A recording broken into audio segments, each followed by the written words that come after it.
गुरुमुखानधीत्य प्रागवेदान्नशेषान् नरपतिपरिक्लप्तं शुल्कमातहतुकामघा स्वचर अमरवन्द्यं रङ्गनाथस्य साक्षात् ऋतुकुलतलकन्तं विष्णुचित्तं नमामि மின்னார் தளபதில் சோபில் வில்லுபுத்தூருண்டுருகால் சொன்னார் கழற்கமலம் சூடினோம் முன்னால் உயருத்தான் இட்டுரைப்போம் கீழ்மையில் சேர படியறுத்தோம் நெஞ்சமே வந்து கொண்டாடப்பட்டபிரான் வந்தான் என்று இந்திய சங்கமெடுத்தூத வேண்டிய வேதங்குலோதி விரைந்து கிடியறுத்தான் பாதங்கள் யாமுடைய 10 நெய்யடை நல்லதோர் சோறும் இயதமும் அத்தானிச் சேவகமும் கையடை காயம் கடுத்துக்கு பூனுடு காதுக்கு குண்டலமும் மெய்யிட நல்லதோர் சாந்தமும் தந்து என்னை வெள்ளுயராக்க வல்ல பையுடையிலாக பகைகுடியானுக்கு வல்லாண்டு கூறுவனே.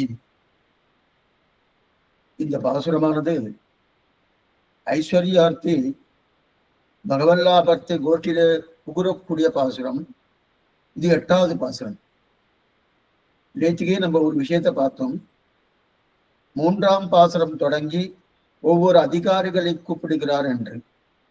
அதுல ஒவ்வொரு பாட்டுக்குமே 3 பாட்டை சேர்த்தோம்னா அப்ப எந்த பாசுரத்தை எந்த பாட்டால் கூப்பிட்டாரோ அதுல இருந்து 3 பாட்டை சேர்த்தோம் என்றால் அந்த வரக்கூடிய 3ன்னா 6வது பாசுரம், 6ன்னா 9வது பாசுரம். அப்ப 3வது பாசுரம் பகவல்லாபார்த்தி அழைத்தது, 6வது பாசுரம் பகவல்லாபார்த்தி வந்து சேர்ந்தான்னு சொன்னது, 9வது பாசுரம் பகவல்லாபார்த்தியோடு சேர்ந்து பல்லாண்டு பாடுவது. இதே போல கைவல்யார்த்திக்கும் உண்டு, அதே போல ஐஸ்வர்யார்த்திக்கும் உண்டு. அந்த நிலையிலேயே நம்ம வந்து 8வது பாசுரம் இது. அப்படின்னா 5வது பாசுரமாக அண்ட குலத்துக்கு அதிபதியாகி என்று சொல்லக்கூடிய பாசுரம், அதோடு 3 பாசுரத்தை சேர்த்தால் மேற்கொண்டு என்ன வரப்போறது? 8ஆம் பாசுரம் வருது. அந்த 8ஆம் பாசுரத்துலதான் நெய்யுடை நல்லது ஒரு சோறும் ஏதமும் மத்தா நிச்சேவகமும் கையடை காயும் கழுத்துக்கு போருடு காதுக்கு குண்டலமும் பெய்யுட நல்லது ஒரு சாந்தமம் தந்து என்னை வெள்ளியிராக்க வல்ல பையுடையனாக பகைகொடியானுக்கு பல்லாண்டு கூறுவனேன் தெரிவித்தார். இதுல நல்லதோர் சோறு, நெய்யடை நல்லதோர் சோறு அப்படின்ற வரைக்கும் பார்த்திருக்கோம். ஆனா அந்த சோறுல ஒரு அர்த்தம், நல்லதோர் சோறுனா சுசிருசியோடு இருக்குதுன்னு நெத்தி பார்த்தோம். சுசிருசியுடைய பாவசுத்தி ரசம் ரெண்டுமே இருக்கு. பாவசுத்தின்னா என்ன? ஆச்சாரமா இருக்கிறது. ரசம்னா என்ன? போக்கியமா இருப்பது. ஒரு பக்கம் போக்கியமா இருக்கணும், இன்னொரு பக்கம் ஆச்சாரமா இருக்கணும். ஆனா ரெண்டுமே இருக்குமான்னா அநேகமா அது குறைச்சலா தான் இருக்கும். ஒண்ணு பாவசுத்தி இருந்தா அது போக்கியத்துவம் கொஞ்சம் குறைச்சலா இருக்கும். போக்கியத்து நிறைய இருந்துச்சுன்னா அங்க போய் எப்படி பண்ணியிருக்கான்னு போய் பார்த்தோம்னா பாவை சாப்பிடவே வேண்டாம் அப்படின்ற அளவுக்கு நமக்கு எண்ணம் வந்துடும். அப்ப அந்த ரெண்டுமே ஒழுங்கா இருக்கக்கூடிய என்ன? பகவான். அப்ப ருச்சியும் ருசியும் ரெண்டுமே பகவான் தான் அப்படிங்கிற. அப்ப அத நல்லதோ ஒரு சோறுன்னு சொன்னார். இது ஒரு அர்த்தம். இன்னொரு அர்த்தம் என்னன்னா, சேஷபூதன் சேஷிக்கு இடும் சோறு போலே இருக்கை. ஆச்சரியமான சப்தம். இதான் பார்த்திருந்தோம். சேஷபூதன் சேஷிக்கு இடும் சோறு போலே இருக்கை அப்படின்னா பெருமாளுடைய அழகு இருக்கணும். அந்த அழகுக்கு தகுந்தாற்போல நம்ம கொடுக்கணுமோனோ. அதாவது நேத்திக்கு நம்ம பார்த்தது என்ன? நல்லதோ சோறுன்னா முதல் தாய் மகனுக்கு இடு சோறுன்னு ஒண்ணு பார்த்தோம். அது ஒண்ணு பார்த்தோம். அதுக்கப்புறம் பக்தன் சுவாமிக்கு இடும் சோறுன்னு பார்த்தோம். ஏன்னா பக்தன் சுவாமிக்கு இடும் போது மனசுல எத்தனையோ ஆசை இருக்கும். அந்த ஆசையை வச்சுன்னு கொடுக்குறாரோ. ஆனா பக்தன் எப்படி சாப்பிடணும்னா பகவானுக்கு கண்டருள பண்ணத்தான் சாப்பிடணும், மற்றது அப்பவே பகவானுக்கு நேர்த்திக்கிட்டு தான் கொஞ்சம் மனாய் பார்த்தோம். ஏன்னா இன்னைக்கு அது ரொம்ப குறைஞ்சு போயிருக்கு. சில பேர் கேள்வி கேட்பா, அது என்ன சுவாமி, நான் சம்பாதிக்கிறேன், என்னவோ நான் என்னுடைய விருப்பத்துக்கு தகுந்த மாதிரி நான் தலிக்க பண்ணிக்கிறேன், சாப்பிட்றேன். எனக்கு மனைவி பண்றேன், நான் சாப்பிட்றேன். அதே போல மனைவியும் சொல்லாம என் பர்த்தா சம்பாதிக்கிற, நான் பண்ணி அவருக்கு என்ன பிடிக்கிறதோ எனக்கு என்ன பிடிக்கிறதோ சாப்பிட்டுக்கிறேன். அதுல என்ன பெருமாளுக்கு கண்ட்ரோல்ல பண்ணத்தான் ஆகணுமா அப்படின்னு சில பேர் நினைக்கிறா இல்லையா? இது ரொம்ப தவறான கருத்துக்கள். இதுக்கு சொல்ல வந்தேன்னா, நமக்கு சில பேர் என்ன சொல்ல, சுவாமி எங்க காலத்துல குழந்தை இருக்கு, குழந்தை என்ன 4 வயசு குழந்தை ஒண்ணு, 6 வயசு குழந்தை ஒண்ணு இருக்கு. அப்படி இருக்கச்சதே அந்த குழந்தை பள்ளிக்கூடம் போகணும். பள்ளிக்கூடம் போகணும்னா அந்த குழந்தைக்கு இங்கிருந்து 7:30 மணிக்கு நான் கொண்டு போய் பஸ் வருது, அந்த பஸ்ல கொண்டு போய் விடணும். அப்ப 7:30 மணிக்கு நான் விடணும்னா அதுக்கு கார்த்தால ஏதோ ஒன்று ஆகாரத்துக்கு கொடுக்கணும், மறுபடியும் மத்தியானத்துக்கு ஆகாரத்தை ஏதாவது கட்டி கொடுக்கணும், பாக்ஸ்ல கட்டி கொடுக்கணும். இது இத்தனையும் பண்ணணும். இத்தனையும் பண்ணணும்னா கார்த்தால எங்க நாடி இருக்கும்? நாடி இருக்குமா? இருக்காது. அப்புறம் நாங்க எழுந்த உடனே குளிக்காமையே அதை பண்ணி கொடுத்துடுறோம், குழந்தைக்கு பண்ணி கொடுத்துரும். அதுக்கப்புறம் நிதானமா எழுந்து குளிச்சுட்டு பண்றோம்னு சில பேர் சொல்லுவா. இது ஒத்துக்கலாமா வேண்டாமான்னு தோணும். ஏன் இதை சொல்றேன்னா, அநேகமா சில கிரகங்கள்ல சில வீட்டுல இப்படிதான் நடக்குது. நிறைய இடத்துக்கு நான் போய் பாக்குறேன். ஒரு சிலர் காலத்தால போகப்படாத, இது போக வேண்டிய நிர்பந்தம் போயிட, போன உடனே என்ன பண்றா, அவ தீர்த்தமா இல்லை, என்ன சுவாமி அவள் அமிச்சதுக்கு அப்புறம் தீர்த்தமா இல்லை சுவாமி. குழந்தையில ஸ்கூலுக்கு அமிச்சதுக்கு அப்புறம் அவளுக்கு ஏதாவது பண்ணி கொடுக்கணும் சுவாமி. அதுக்கப்புறம் பெருமாள் நான் தீர்த்த மாட்டேன், பெருமாள் சுத்தி எல்லாம் பண்ணிட்டு பெருமாளுக்கு பண்றேன் அப்படின்வா. இது ஒத்துக்கிறதா வேண்டாமான்னு தோணும். சரி, அப்படி பார்த்தா சரி, நாங்க பண்ணணும்னா இப்ப குழந்தைக்கும் சேர்த்து பண்ணணும், அதுக்கு நீங்களே வழி சொல்லுங்களேன். என்ன பண்ணலாம்? குழந்தை 7:30 மணிக்கெல்லாம் கிளம்பணும். அப்ப 7 மணிக்கு அது ஏதாவது அதுக்கு ஊட்டணும். அதுக்கப்புறம் என்ன பண்றது? அதுக்கு மத்தியானத்துக்கு ஏதாவது பண்ணணும். இத்தையும் பண்ணணும்னா எங்களால எப்படி சொல்ல முடியும் அப்படின்னு கேட்கிறா இல்லையா? கேட்கிறான்னா நம்ம என்ன பண்றது? எல்லாத்தையும் எடுத்து போட்டுன்றது இவாதான் எடுத்து போட்டு இருக்கா, எல்லாத்தையும் எடுத்து போட்டுருக்கு. இப்ப ஒரு விஷயம் சொல்லு, இப்ப அந்த குழந்தை கொடுத்துடணும், கொடுத்துட்டேன். அந்த குழந்தை வளர்றது ஆச்சு, 25-30 வயசு ஆகிடுத்து. அது ஆண் குழந்தையோ பெண் குழந்தையோ ஏதோ ஒன்று இருக்கட்டும். அப்படி இருக்க செய்து அந்த குழந்தை ஆனதுக்கு அப்புறம் என்ன ஆகும்னா, அது ஏதோ நாஸ்திகவாதத்தை பேசக்கூடிய ஒரு குழந்தைய மாறும். என்ன சுவாமி, எங்க குடும்பத்துல அந்த மாதிரி கிடையாது யாருமே. குடிகுடி வடிவந்த ஆட்சேபம் எங்கிற குடும்பம் தானே எங்க குடும்பம்னா இருக்கலாம். அடே இல்லைன்னு சொல்ல, பகவத் சம்பந்தம் இருக்கக்கூடிய பிரசாதம் அந்த குழந்தையுடைய வாய்க்குள்ள போகலைன்னா, அந்த சரீரத்துல போகலைன்னா, அது கொஞ்சம் கொஞ்சமா மாறும். மாறுறது மட்டும் இல்லை, இன்னொன்னு இன்னத்திரமாகும். நிச்சயமா புத்தியும் மட்டமா பெறும். புத்தி ஒழுங்கா இருக்குன்னு சொல்ல முடியாது. இன்னைக்கு நிறைய குழந்தைகள் நிறைய சொல்லப்படாத சொல்லிடுறேன். சில ஆச்சாரிய புருஷாவுடைய திருமாளிகை இருக்கும். அந்த ஆச்சாரிய புருஷனுடைய திருமாளிகளையே சிலதெல்லாம் மாறி இருக்கு இன்னைக்கு. என்ன காரணம்னா, ஆகார சுத்தி இல்லை. பெருமாள் கண்டறப்பட்டது சாப்பிட்டோம்னாலே நமக்கு சத்துவகுணம் வந்துடும். அது டேஸ்டே இல்லையே சுவாமி. முதல்ல இதை பாக்குறேன். வாய்க்கு ருச்சியா இருக்க வேண்டாமா? வாய்க்கு ருச்சியா இருக்கிறதுல உடம்புல பிடிக்கும். அப்பதான் நமக்கு நல்லா ஸ்ட்ரென்த் வரும். நமக்கு அதிகப்படியான வலிமை வரும்னா நம்ம நினைக்கிறோம். சரீரம் ஆத்தியங்கல் தர்மசாதனம். தர்மசாதனம் பண்றதுக்காக பகவான் நமக்கு சரீரத்தை கொடுத்துருக்காரு தவிர நல்லா ருச்சியா சாப்பிடுறதுக்காக கொடுக்கல. ஆனா எதுக்கு சாப்பிடுறோம்? சாப்பிட்டாதான் தரிக்க முடியும், சாப்பிட்டாதான் மேற்கொண்டு கைங்கரியம் பண்ண முடியும், சாப்பிட்டாதான் அவனுடைய நிலைக்கு தகுந்த பிறகு நம்ம என்னென்ன காரியங்களோ அதெல்லாம் பண்ண முடியும். அப்ப சாப்பிட்டு ஆகணும். ஆனா சாப்பிட்டாங்கன்னா அப்ப சாப்பிட்றதையே பிரயோஜனம் வச்சுக்கப்படாது. அப்புறம் சாப்பிட்றதே பிரயோஜனம் வச்சுண்டா கூட பகவான் கண்ட்ரோல பண்ணி சாப்பிட்டாலும் தேவையில்லை. அது கூட இல்லையே. என்ன சுவாமினா, அவ காலத்துல 7:30 மணிக்கெல்லாம் போகணுமே சுவாமி. இப்ப நாங்க என்ன பண்றது? என் பர்த்தா போகணும், அவருக்கும் கட்டி கொடுக்கணும். நான் என்ன பண்றது? நான் என்ன பண்ணமாட்டேன்னு சொல்லிட்டு இருக்கேனா? பெருமாள் பண்ணமாட்டேன்னு சொல்லலையே, பண்ணேன்னு சொல்லிட்டு இருக்கேன். அதுக்கப்புறம் பண்றேன் அப்படின்னா அப்ப அவெல்லாம் என்ன ஆகுனா நாஸ்திகவாதம் உண்டு. பகவானுடைய பிரசாதத்தை உள்ள போகலைன்னா அது எப்படி வேணா இருக்கலாம். அந்த பிரசாதம் உள்ள போகலைன்னா அது நாஸ்திகவாதம் உண்டு. அப்ப என்னதான் பண்றது? அதுக்கு தகுந்த அப்புறம் நம்முடைய வாழ்க்கையை நம்ம அமைத்து கொள்ளணும். அதுதான் முக்கியம். நாம என்ன அப்ப நம்ம பிராதானியம் எது கொடுக்குறோம்? இந்த பிரசாதத்துக்கு கொடுக்கல. அவ பள்ளிக்கூடம் போகணும், உத்தியோகத்துக்கு போகணும். சுவாமி உத்தியோகம் போனாதானே சுவாமி பணம் பொருள் யாருக்கு இவ்வளவு இல்லை. வாஸ்தவம் தான், உத்தியோகம் போய் தான் ஆகணும். முன்னாடி கொஞ்சம் எழுந்துக்கலாமே, மத்தியானம் கொஞ்ச நேரம் படுக்கலாம். மத்தியானம் படுக்கப்படாது இருந்தாலும் சொல்றேன், எழுந்துக்கலாமே, ஒன்றும் சிரமம் இல்லைங்க. ஒரு மணி நேரம் முன்னாடி எழுதி கூட பெருமாள் பண்ணலாமே. யாரும் அடி இது ஒரு இதுவா சொல்லலை. நிறைய ஆத்துல இது கொஞ்சம் ஒரு தவறான அதுதான்.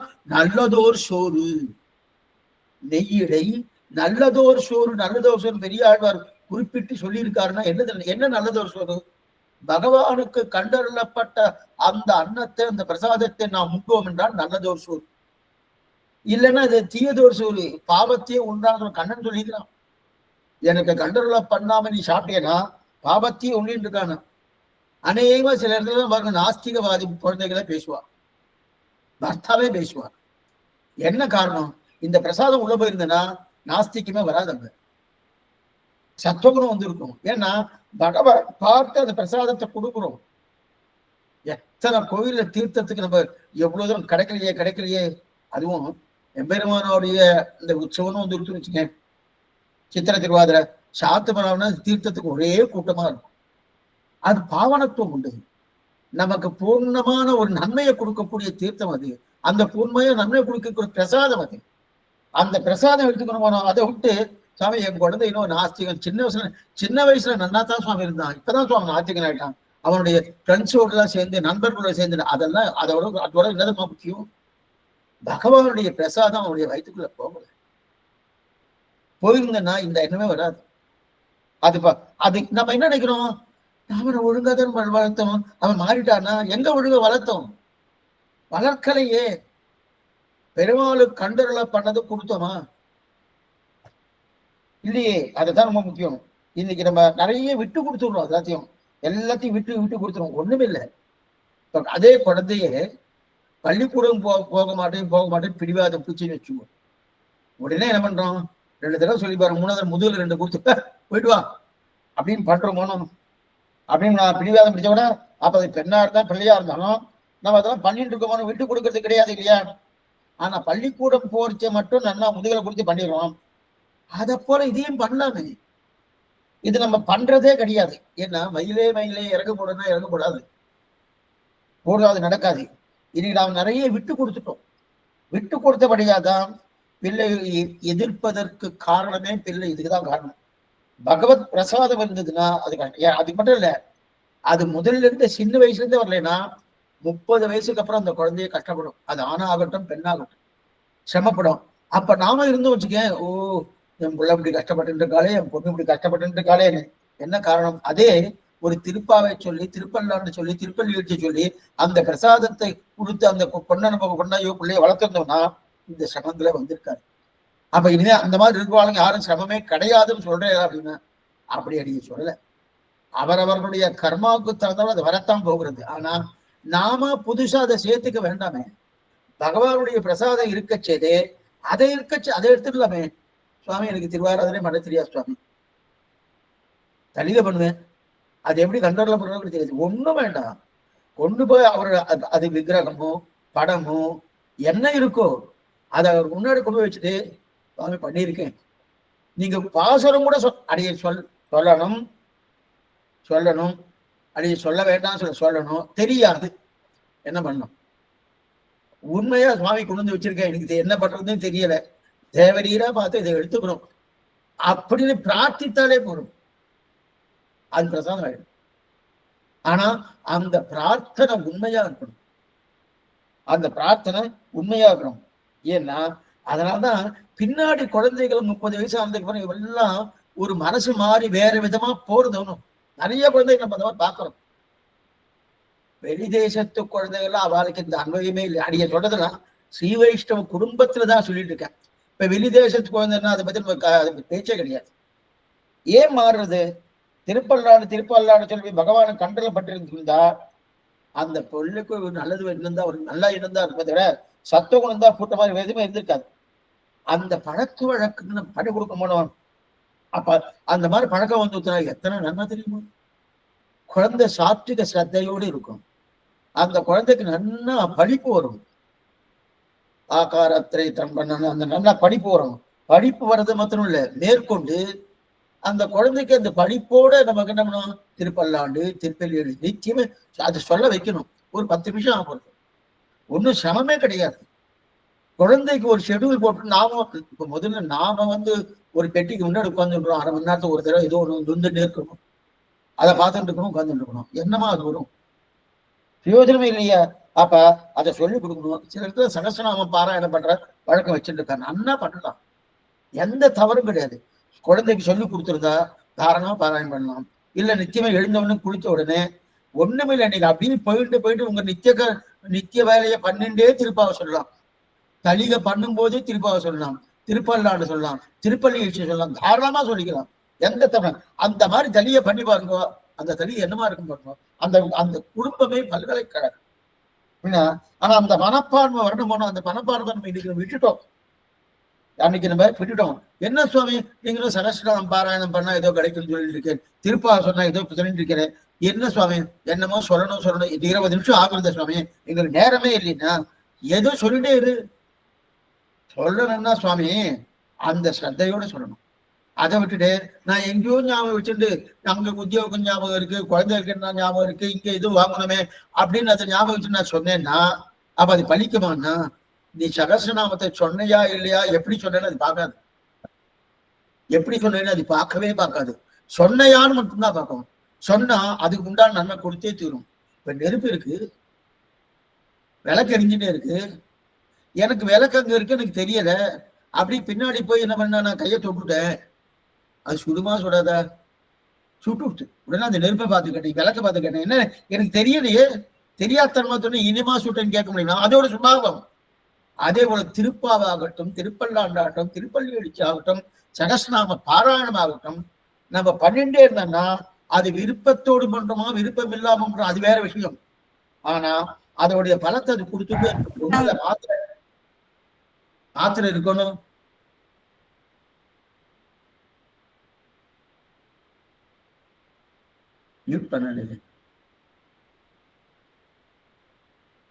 மாத்திரை இருக்கணும், தூக்க மாத்திரை.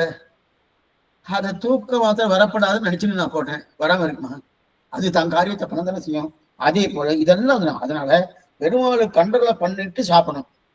அது மட்டும் இல்ல, குழந்தைகள் நித்தியானுசந்தானம் சொல்லி கொடுக்கணும். சிறு வயசுல சொல்லி கொடுத்த, இன்னைக்கு 50 வயசுக்கு மேல சுவாமி எனக்கு சந்த கல் கொடுக்குறாருன்னு சொல்றாரு. தரவ கல்லு கத்து கொடுக்குறாங்கன்னு தவறு கிடையாது. ஆனா சிறு வயசுல அந்த சந்த மனசுல ஏறுற மாதிரி 50 வயசுக்கு ஏறாது. 50 வயசுல ஏறுமானா ஏறவே ஏறாது. அப்ப நம்ம பண்ணிடணும்.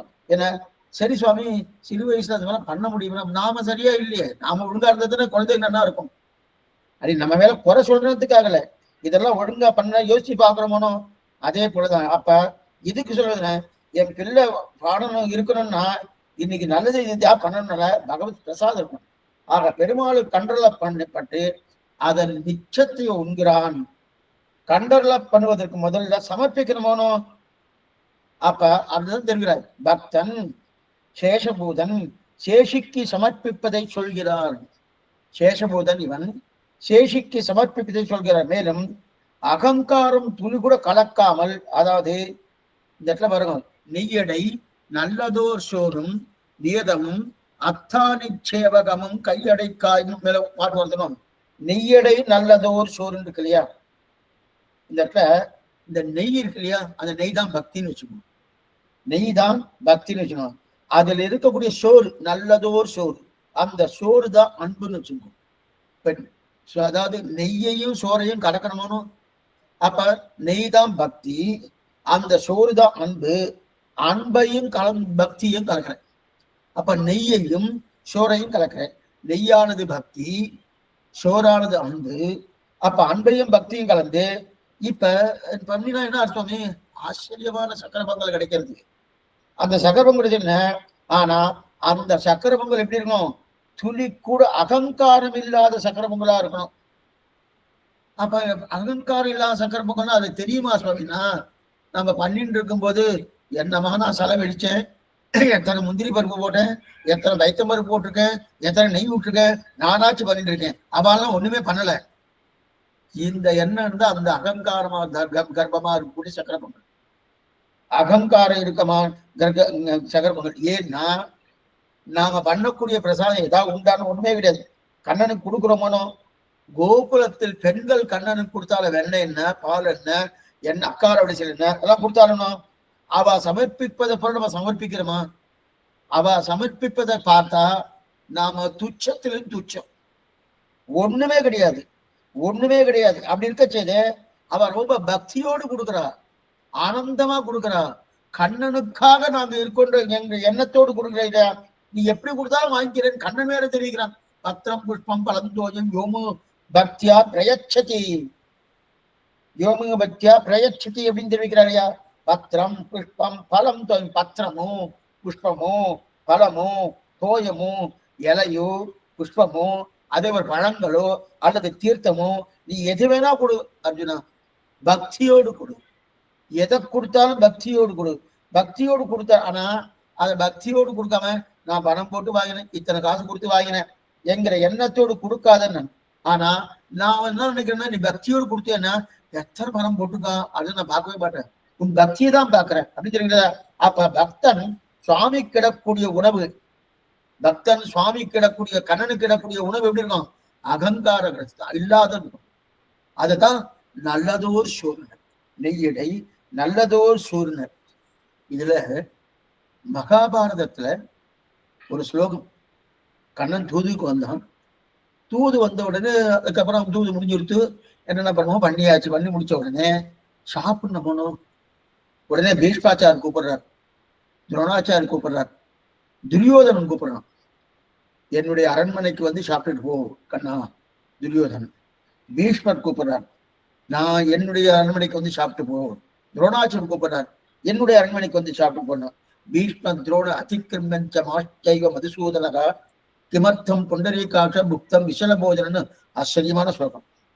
அப்ப துரியோதனன் கூப்பிட்டேன், வேலை கூட்டுறச்சே அந்த துரியோதனன் ஒருவேளை கூப்பிட்டு போகலை வச்சுக்கோ, போனது விதிராழ்வான் வீடுக்கு. விதிராழ்வாடைய திருமாலைக்கு தான் போனாரு தவிர துரோணாச்சாரியுடைய திருமாலைக்கும் போல, பீஷ்மாச்சாரியுடைய திருமாலைக்கும் போல, துரியோதனுடைய திருமாலைக்கும் போல. ஆனா என்ன பண்ணா கண்ணன் என்ன பண்ணா, நேரம் வந்தானோ இவெல்லாம் கூப்பிட்டுருக்கா, ஒருத்தட்டி சத்தம் போடாம கிடுக்கிடுன்னு என்ன பண்ணனா, சின்ன வயசுல இப்படி மறைஞ்சு மறைஞ்சு போயிட்டு இருந்தானோ அதே போல நேர விதிராழ்வானை குடிசைக்கு போயிட்டார். விதிராழ்வான் திருமாலிங்க இருக்கு இல்லையா, அங்க போயிட்டாரு. இவெல்லாம் தேடிட்டு இருக்கா, எங்க இருக்கா கண்ணன், எங்க இருக்காங்கன்னா கண்ணன் சுகமா விதிரரோட நன்னா பக்கத்துல உட்காந்துட்டு மடியோடு மடி தட்டிட்டு நன்னா கதை பேசிட்டே இருக்கு. கதை பேசி கண்ணனுக்கு பழைய கதையெல்லாம் பேசுறதுன்னா ரொம்ப விருப்பம். சில பேருக்குலாம் இந்த மலரும் நினைவுகள்னு சொல்லிட்டு பாருங்க, அந்த மாதிரி பேசுறதுதான் கண்ணனுக்கு மலரும் நினைவு. நம்முடைய மலரும் நினைவுகள் வேறு, கண்ணனுடைய பழைய கதையெல்லாம் வேறு. பேசுறது ரொம்ப ஆசை. யாராவது விருத்தர்களா வயசானவாளா இருந்தா வச்சுக்கேன், அதாவது அக்குரர் வந்தா கதை கதையா பேசுவார், ரொம்ப கதை கதையா. இப்ப விதிராழ்வான் வீட்டுக்கு போனா பழைய கதையெல்லாம் பேசுவார். அப்ப பக்தனோடு பேசணும்னாலே இப்ப கண்ணனுக்கு ரொம்ப ஆசை. அவன் பக்தர்களா இருக்கணும், ரொம்ப ஆசையனும்.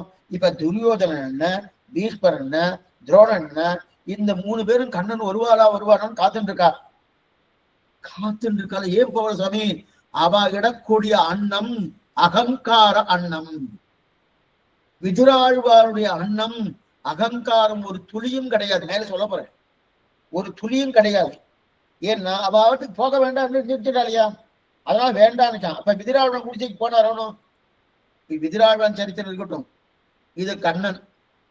இப்ப நம்முடைய சம்பிரதாயத்திலே சுவாமி ராமானுஜர் மேலக்கோட்டைக்கு போகணும், என்னமோ இங்க ராஜாவுடைய உபத்திரத்தால கிளம்பி போயாச்சு. போனபடியாலே மேலக்கோட்டைக்கு போகணும், கோயம்புத்தூர் தாண்டி போயிட்டு இருக்கார். மேல அப்படி போயிட்டு இருக்கச்சே அங்க போற வழியில பெரிய ஊர் வந்துச்சு. அந்த ஊர் வந்துச்சு, அங்க ஒரு பெரிய தனிகன்.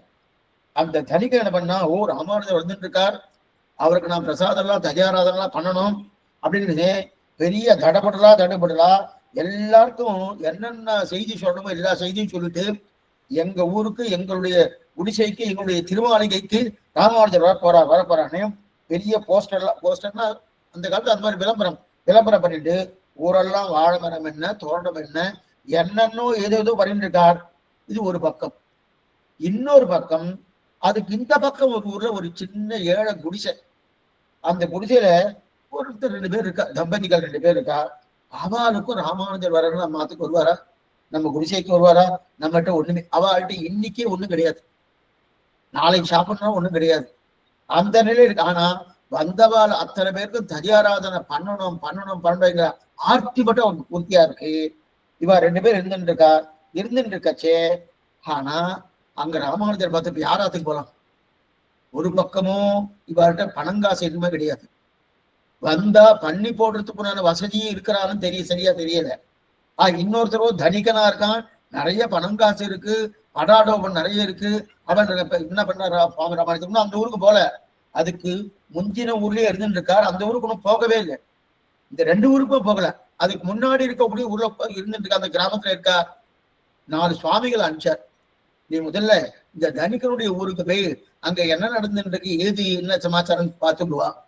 அதன் பிறகு அந்த ஏழையா இருக்கால ஒரு தம்பதியார் அவளுடைய திருமாளிக்கும் போயிட்டு அவ பார்த்துட்டு வா. 2 இடத்துலையும் பார்த்துட்டு வான்னு சொன்னார் சுவாமி. தன்னுடைய சிஷ்யர்லாம் அமைச்சிருக்கார்.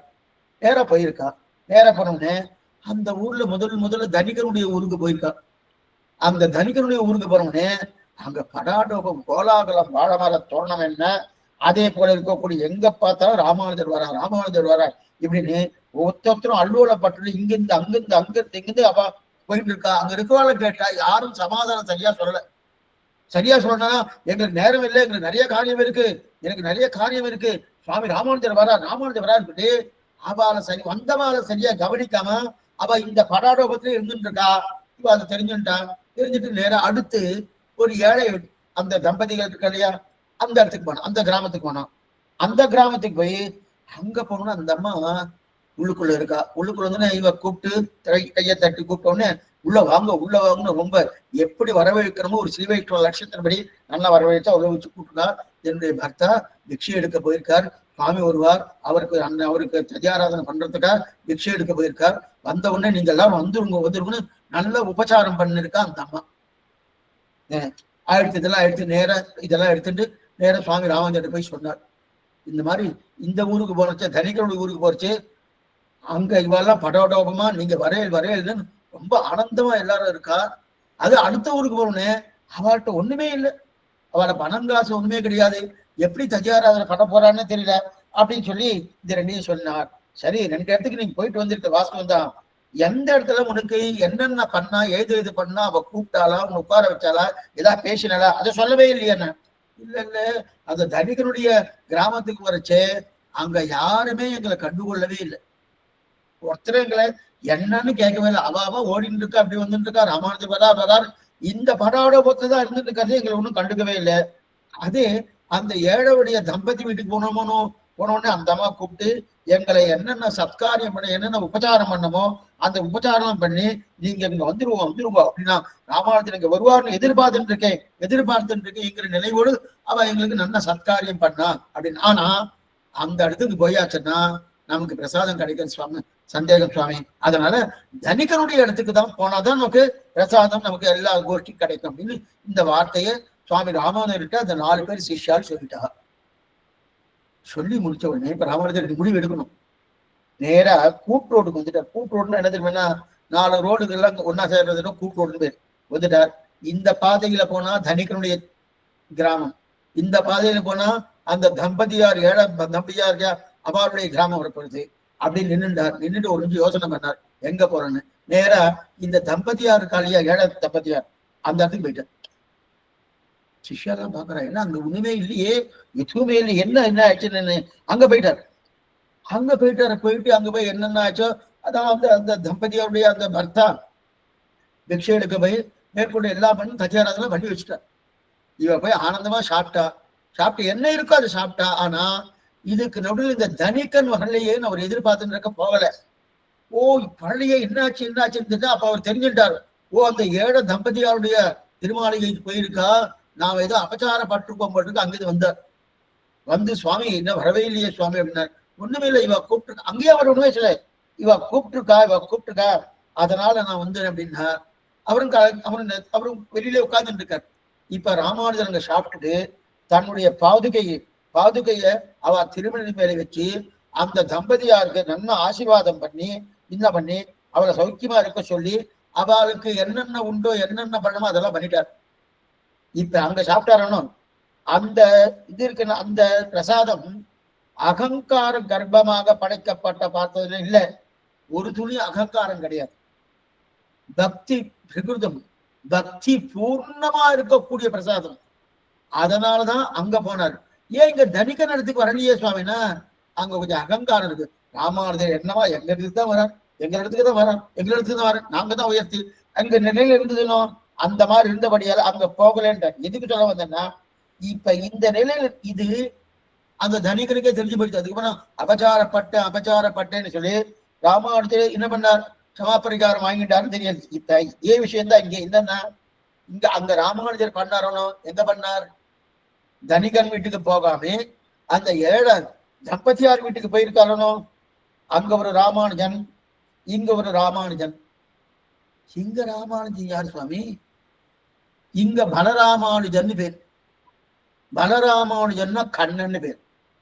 ராமானுஜன்னா கலியுகத்துல ராமானுஜர் அவதாரம்னா ராமானுஜர். பலராமானுஜன் துவாபர யுகத்துல கண்ணன் அவதாரம் பண்ணா அவனுக்கு பலராமானுஜர் பேர். பகவத் ராமானுஜர் இளையாழ்வார் ராமானுஜர். ரெண்டு பேரும் ஒரே மாதிரி நடந்திருக்கா பாருங்க. பலராமானுஜன் தான் கண்ணன். அந்த கண்ணன் எப்படி நடந்துக்கிறாரோ அதே போல ராமானுஜன் நடந்துட்டார். எதுக்கு சொல்ல வந்தேன்னா, அவளுக்கு அகங்கார கர்ப்பமாக இருக்கக்கூடிய அன்னம் தேவை. அது கூடவே கூடாது. அந்த அன்னம் அதான் நல்லதோர் சோறு நெய்யிடை நல்லதோர் சோறு. இப்ப நம்ம விஷயத்துக்கு வரும். இப்ப விதருடைய குடிசைக்கு போனார் கண்ணன். விதருடைய குடிசைக்கு போனார். போனோடனே துரோணனையும் துறந்தார், பீஷ்மனையும் துறந்தார், அதே போல துரியோதனையும் துறந்தார். பீஷ்ம துரோண அதிக்கிரமியஞ்ச மாஞ்சை அடிக்கடி இந்த ஸ்லோகத்தை எடுப்பா நம்முடைய பூர்வாச்சாரியர்கள். அங்கங்க வியாக்கியானத்துல இது வரும். பீஷ்ம துரோண அதிக்கிரமியஞ்ச மாஞ்சைவ மதுசூதனகா இமர்த்தம் பொண்டரீகாஷ குப்தம் விஷரபோஜனம் தெரிகிறார். இப்ப வியாக்கியானத்தை வாசிப்பார். அதாவது ஓசோறு இப்பாசுரத்திலே இன்றைக்கு விலட்சண ரசோபேதமாய் இருக்கை அங்கன் இன்றைக்கு சேஷபூதன் சேஷிக்கிடும் சோறு போல இருக்கை அதாகிறது. அகங்கார பேதமென்றிக்கே பக்தி புரிதமாய் இருக்கை ஈஸ்வரனும் பக்தானாம் என்கிற நினைவாலேயும் வசரனாயிலே இடுவது அனன்ய பிரியோஜன் சுவாமி விஷயத்தில் இடும் சோறு எங்கனே இருக்கும் என்னில் விதுரான்னாதி புஜேதி சுசூனி குணவந்திச்சா என்னும்படி பாவனமாய் போக்கியமாய் இருக்கை. சுச்சீனி என்றது சுத்தங்களாய் இருக்கை. சோற்றுக்கு சுத்தியாவது துரியோதனன் தன் ஐஸ்வர்யத்தை பற்ற அபிமானித்தான். பீஷ்மன் ஞானாதிகன் என்று அபிமானித்தான். துரோணன் வர்ணத்தால் அதிகன் என்று அபிமானித்தான். இவை ஒன்றுமென்றுக்கே பக்தி உபகிருதமாயிருக்கை நியதமும். இதுவரைக்கும் பார்த்தேன். இப்ப துரியோதனனையும் விட்டார், பீஷ்மரையும் விட்டார், துரோணரையும் விட்டார். நேர விதுரன் ஆத்துக்கு போயிட்டு அவருடைய குடிசை விட அவர் கொடுக்குற அன்னத்தை வாங்கி வாங்கி சாப்பிடுறார். அதான் பக்தன் சுவாமி கிடக்கூடிய உயர்ந்த அன்னம். சுவாமி கிடக்கூடிய உயர்ந்த இது வரைக்கும் நம் விஷயம் பார்த்தோம். அதாவது தாய் மகனுக்கு நேத்தி பார்த்தோம். தாய் மகனுக்கு கிடக்கூடிய அன்னம் அது உயர்ந்த அன்னம், நெய்யிடை நல்லதோர் சோறு. அதே போல பக்தன் சுவாமி கிடக்கூடியது அன்னம் அது நல்ல அண்ணன். இப்ப இந்த பாட்டுல பகவான் நமக்கு கொடுக்கறது பத்தி இருக்காரு. நாம் பகவானுக்கு கொடுக்கறத இது வரைக்கும் பார்த்துருக்கோம். பகவானுக்கு கண்டர்ல பண்றதுன்னு இது வரைக்கும் பார்த்துக்கோம். பகவான் நமக்கு தானே சொல்லியிருக்கார். நெய்யடை நல்லதோர் சோறும் நியதமும் அத்தானி சேவகமும் கையடை காயும் கழுத்துக்கு போடு காதுக்கு குண்டலமும் மெய்யிட நல்லதோர் சாந்தமன் தந்து என்னை வெள்ளியிராக்க வல்ல அப்படின்னு தெரிவிக்கிறார் இல்லையா?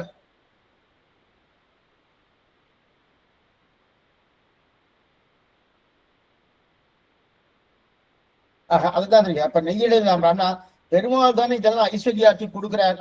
சரி, இப்ப இதுக்கு திருஷ்டாந்தம் தெரிவிக்கிறார்.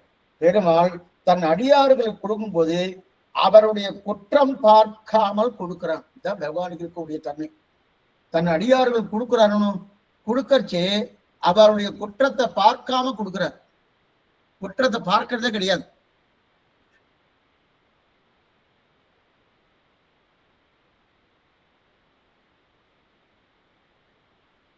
ஏன் குற்றத்தை பார்க்க கிடையாது? நதே ரூபம் நகே ஆகாரம் அதே நசாகாரகா நாயுதானி நசாஸ்பதம் ததாபி புருஷகாரோ பக்தானாம் தாம் பிரகாசசே. அழகான ஆச்சரியமான சாஸ்திர வாக்கியம் இது. கேட்கறதுன்னு உங்களுக்கு எல்லாம் கேட்கறதுன்னு தான் நினைக்கிறேன். கேட்கலையா?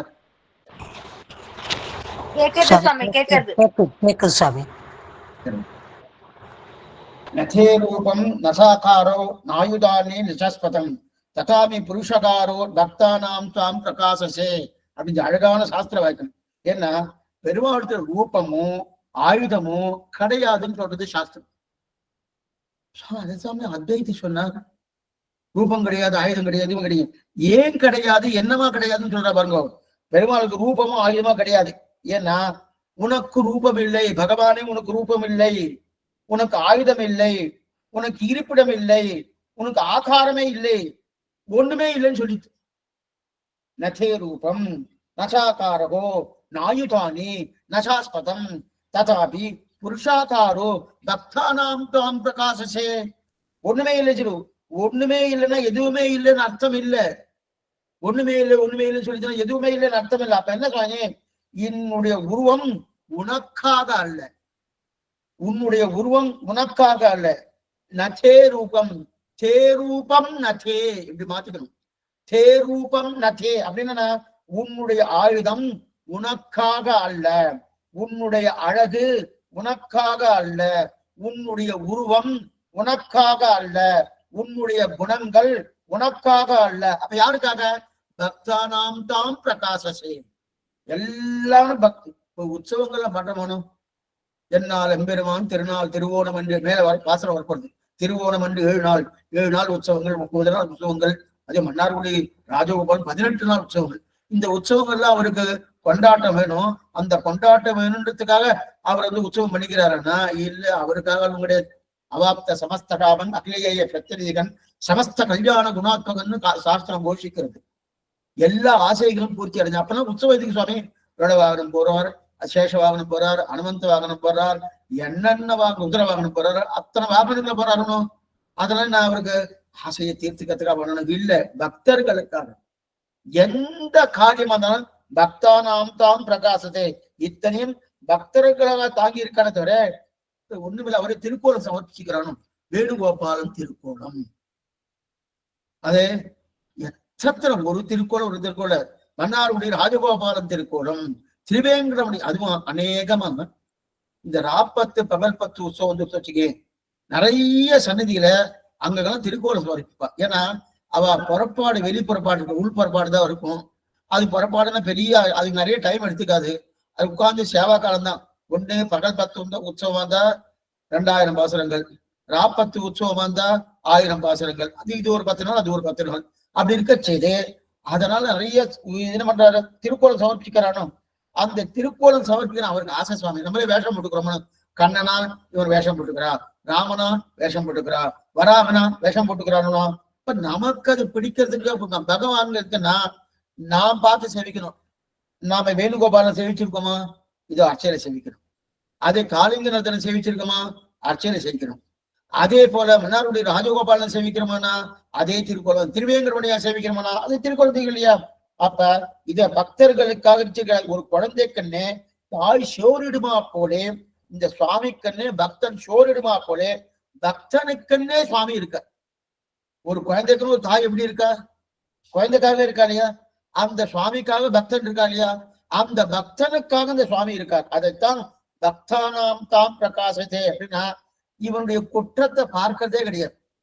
இவனுடைய குற்றத்தை பார்க்கறது, அதையும் குற்றம் இருந்தாலும் அது குணங்களால், வாத்சல்யம்ங்கிற ஒரு ஆச்சரியமான குணம், அது குணங்களால் கொண்டு பெருமாள் நன்னா என்ன பண்றாங்க, சோறு எடுக்கிறார். இது திட்டாந்தம். பெருமாளை தவிர மற்றொன்றை எதிர்பார்க்காதவன் சோறிட்டால் அது எப்படி இருக்கும்னா, விதுரனுடைய குடிசைக்கு பகவான் போயிருந்தார் இல்லையா? புரியத்துக்கா சொன்னேன். விதுரனுடைய குடிசைக்கு பகவான் போனார், கண்ணன் போனார், பலராமானுஜன் பேர் உள்ள போனார். போர்ச்சே உள்ள போகும்போதே விதிர்த்து போயிட்டார். இப்ப ஒண்ணு வேண்டாம், நம்ம ஆத்துக்கு பக்கத்துல ஜிஎஸ் சுவாமிகள் இருக்கார். எங்கேயோ அது இது ஒரு திருவிழாங்க, அந்த மாட வீதியிலயோ அந்த தெருவிலயோ ஜிஎஸ் சுவாமிகள் இருக்கார். உடனே அந்த ஜிஎஸ் சுவாமி போய் சேவிச்சோம். சேவிச்ச உடனே சுவாமி அடியன் குடிசைக்கு திருவடி படம் தேவர் எழுதிருக்காம பிரார்த்தனை வச்சிருந்தோம், பார்க்கலாமே அப்படின்னா வரேன்னு சொல்லல, பார்க்கலாமேன்னு சொன்னார்.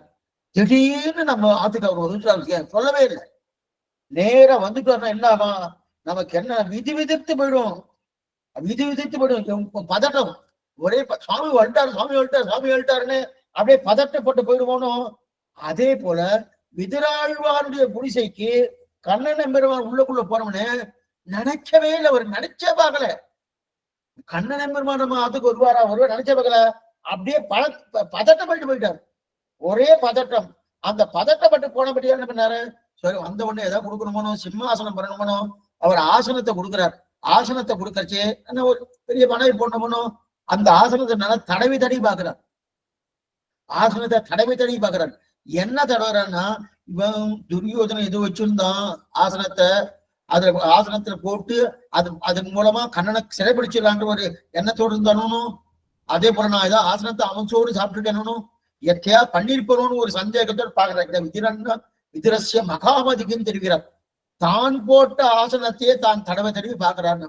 இது வியாச பகவான் விதிரஸ்ய மகாமதிக்குன்னு தெரிவி. எதுக்கு சொல்ல மாட்டேங்க, அப்ப அப்படி இருக்க செய்து நேரம் உட்கார்ந்த உடனே அவருக்கு ஏதாவது கண்ட்ரோல்ல பண்றது கொடுக்கணுமோ, நல்ல வாழைப்பழத்தை கொண்டு வந்து கொடுத்தார். கொடுத்த உடனே பேசாம இருக்க, சாப்பிடலாமே கண்ணா, எத்தனை சொன்னாலும் சாப்பிடல. உடனே என்ன பண்ணார், விதிராழ்வன தோலை உரிச்சார். தோலை உரிச்சுட்டு அந்த பழத்தை கொடுத்தார். பழத்தை கொடுக்கல, தோலை அவர் கையில கொடுத்துட்டு பழத்தை கீழே போட்டார். தோலை அவர் கையில கொடுத்துட்டு பழத்தை கீழே போட்டார். ஆனா பேச்சு சுவாரஸ்யம் கண்ணன். ஏன்னா நமக்கு பிடிச்சவா ரொம்ப பேர் வந்துட்டா வச்சுக்கேன், அவரோட பேசிட்டு இருக்கச்சே என்ன ஆனந்தம். ஏன்னா எதுக்காக விதிராழ்வான் இருக்காரோ அந்த எம்பெருமானே எழுட்டாருன்னா அதுக்கு மேல வேணவனா அந்த பேச்சு ஆனந்தத்துல என்ன ஆகும்னா, அந்த பழத்தை கொடுத்துட்டு தோலை கீழே போட்டுக்கணும். தோலை கொடுத்துட்டு பழத்தை அவர் எடுத்து வாயில போட்டுட்டார். தோலை எடுத்து வாயில போட்டுட்டார். நாமே சில நேரத்தை இதெல்லாம் பண்ணுவோம். என்னன்னா பேச்சு சுவாரஸ்யத்துல என்ன பண்ணுவோம்னா, தலிகை பண்றது சில நேரம்லாம் உப்பு படாம இருக்கும். போட்டுமா சில பேர்ல 2 தடவை போட்டுருவா. 2 தடவை பேச்சு சுவாரஸ்யத்துல 2 தடவை உப்பு போடுவா. சில உப்பு போட மறந்துடுவா, புளிய விட மறந்துடுவா. அதனால தலிகை பண்ணும்போது பேசவே படாது. தலிகை பண்ண ஆனா தலிகை பண்ணும்போது ஒழுங்கா நித்தியானுசந்தானம் பண்ணிட்டே பண்ணலாம். நல்லா புரிஞ்சுங்கோ. பண்ணிட்டே பண்ணலாம்னா அது முதல்ல மனப்பாடம் பண்ணிக்கணும். நித்தியானுசந்தானம் சொல்லிட்டு நல்லா பண்ணலாம் தலிகை பண்ணும்போது. ஆனா பேசக்கூடாது, பேசாம தலிகை பண்ணணும். அப்ப சரி சுவாமி, அப்புறம் உப்பு போடல என்ன பண்றது, பெருமாள் கண்டர்ல பண்ணியாச்சு. கண்டர்ல பண்ணதுக்கு அப்புறம் என்ன பண்றது, இப்ப எல்லாரும் சாப்பிடணுமே. எல்லாரும் சாப்பிடணும்னா நான் உடனே என்ன பண்ணுவாருன்னா, சுவாமி மறந்துட்டேன், உங்க இலையில வச்சுடுறேன், உப்பு உங்க இலையில வச்சிடுறேன், நீங்க எவ்வளவு வேணும் அதை போட்டுட்டு வேணும். அதுக்கு ஒரு பேர் வச்சிருக்கா. 2 பேர் சொல்லுவா, வெள்ளை சக்கரைன்னு சொல்லுவா. அந்த உப்பு உடையவர்னு வேற சொல்லிப்பா. சுவாமி உடையவர் சேர்க்கலாமா அப்படின்னா, என்ன சுவாமின்னா பெருமாள் கண்டர்ல பண்ணியாச்சுன்னா, ஆமா சுவாமி ஆயிடுத்து, உப்பு போடாம கண்டர்ல பண்ணிட்டோம், பரவாயில்ல. அவங்க உப்புலயே பந்தானே, உப்பு இல்லாம ஒரு சாப்பிடுவாரு. அவர் என்னவா சாப்பிட்டாரோ அதே போல நம்ம சாப்பிடணும். அந்த சாப்பிட்டு முடிச்சதுக்கு அப்புறம் அது உப்பு சரியா இல்லை சுவாமி கொஞ்சம் சேர்த்துக்கிறேன், காரம் சரியா இல்லை சுவாமி கொஞ்சம் சேர்த்துக்கிறேன், புளி சரியா இல்லை சுவாமி கொஞ்சம் சேர்த்துக்கிறேன். இது கேட்கவே படாது. அதுலயும் இந்த தர்மசாஸ்திரம் தான் சொல்றது, அந்த இலையில கூட உப்பை வச்சேன்னா மாமிச பிண்டத்தை வைக்கிறான்னு அந்த இலையில வைக்கிறேன்னு அர்த்தமா. தர்மசாஸ்திரமே சொல்றது.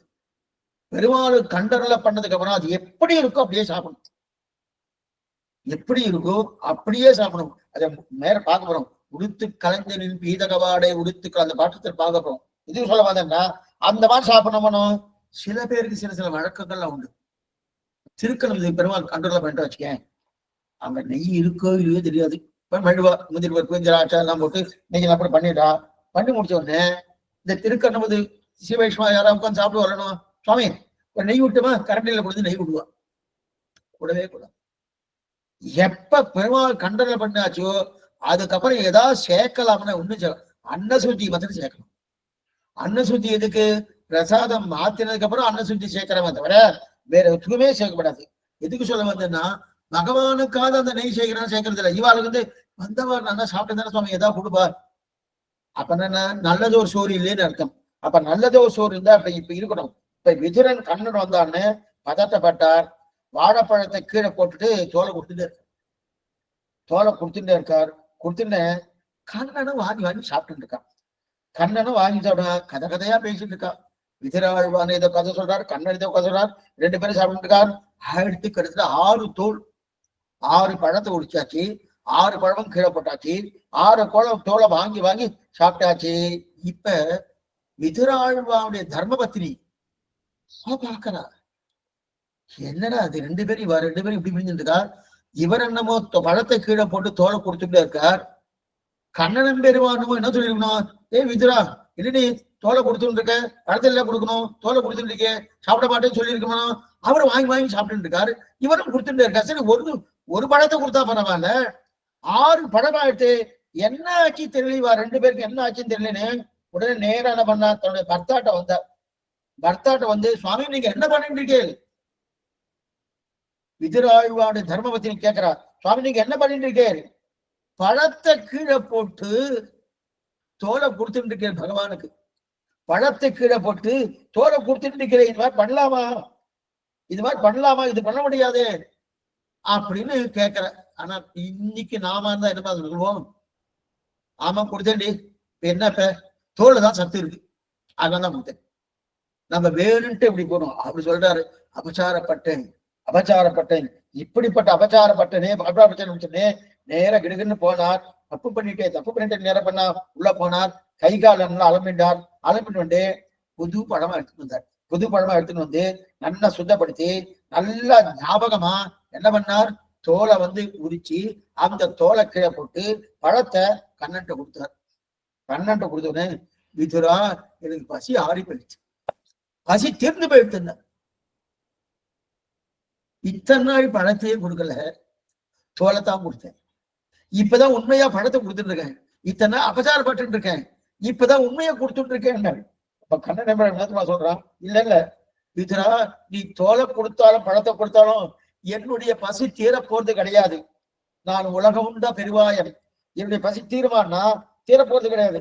ஆனா நான் வந்தேன், நீ பதட்டப்பட்டியே. என்ன பதட்டப்பட்டேன்? கண்ணன் வந்துட்டான் எத்தனை பதட்டம். இந்த பக்தி தான் உண்மை, இதுதான் நல்லதோர் சோறு.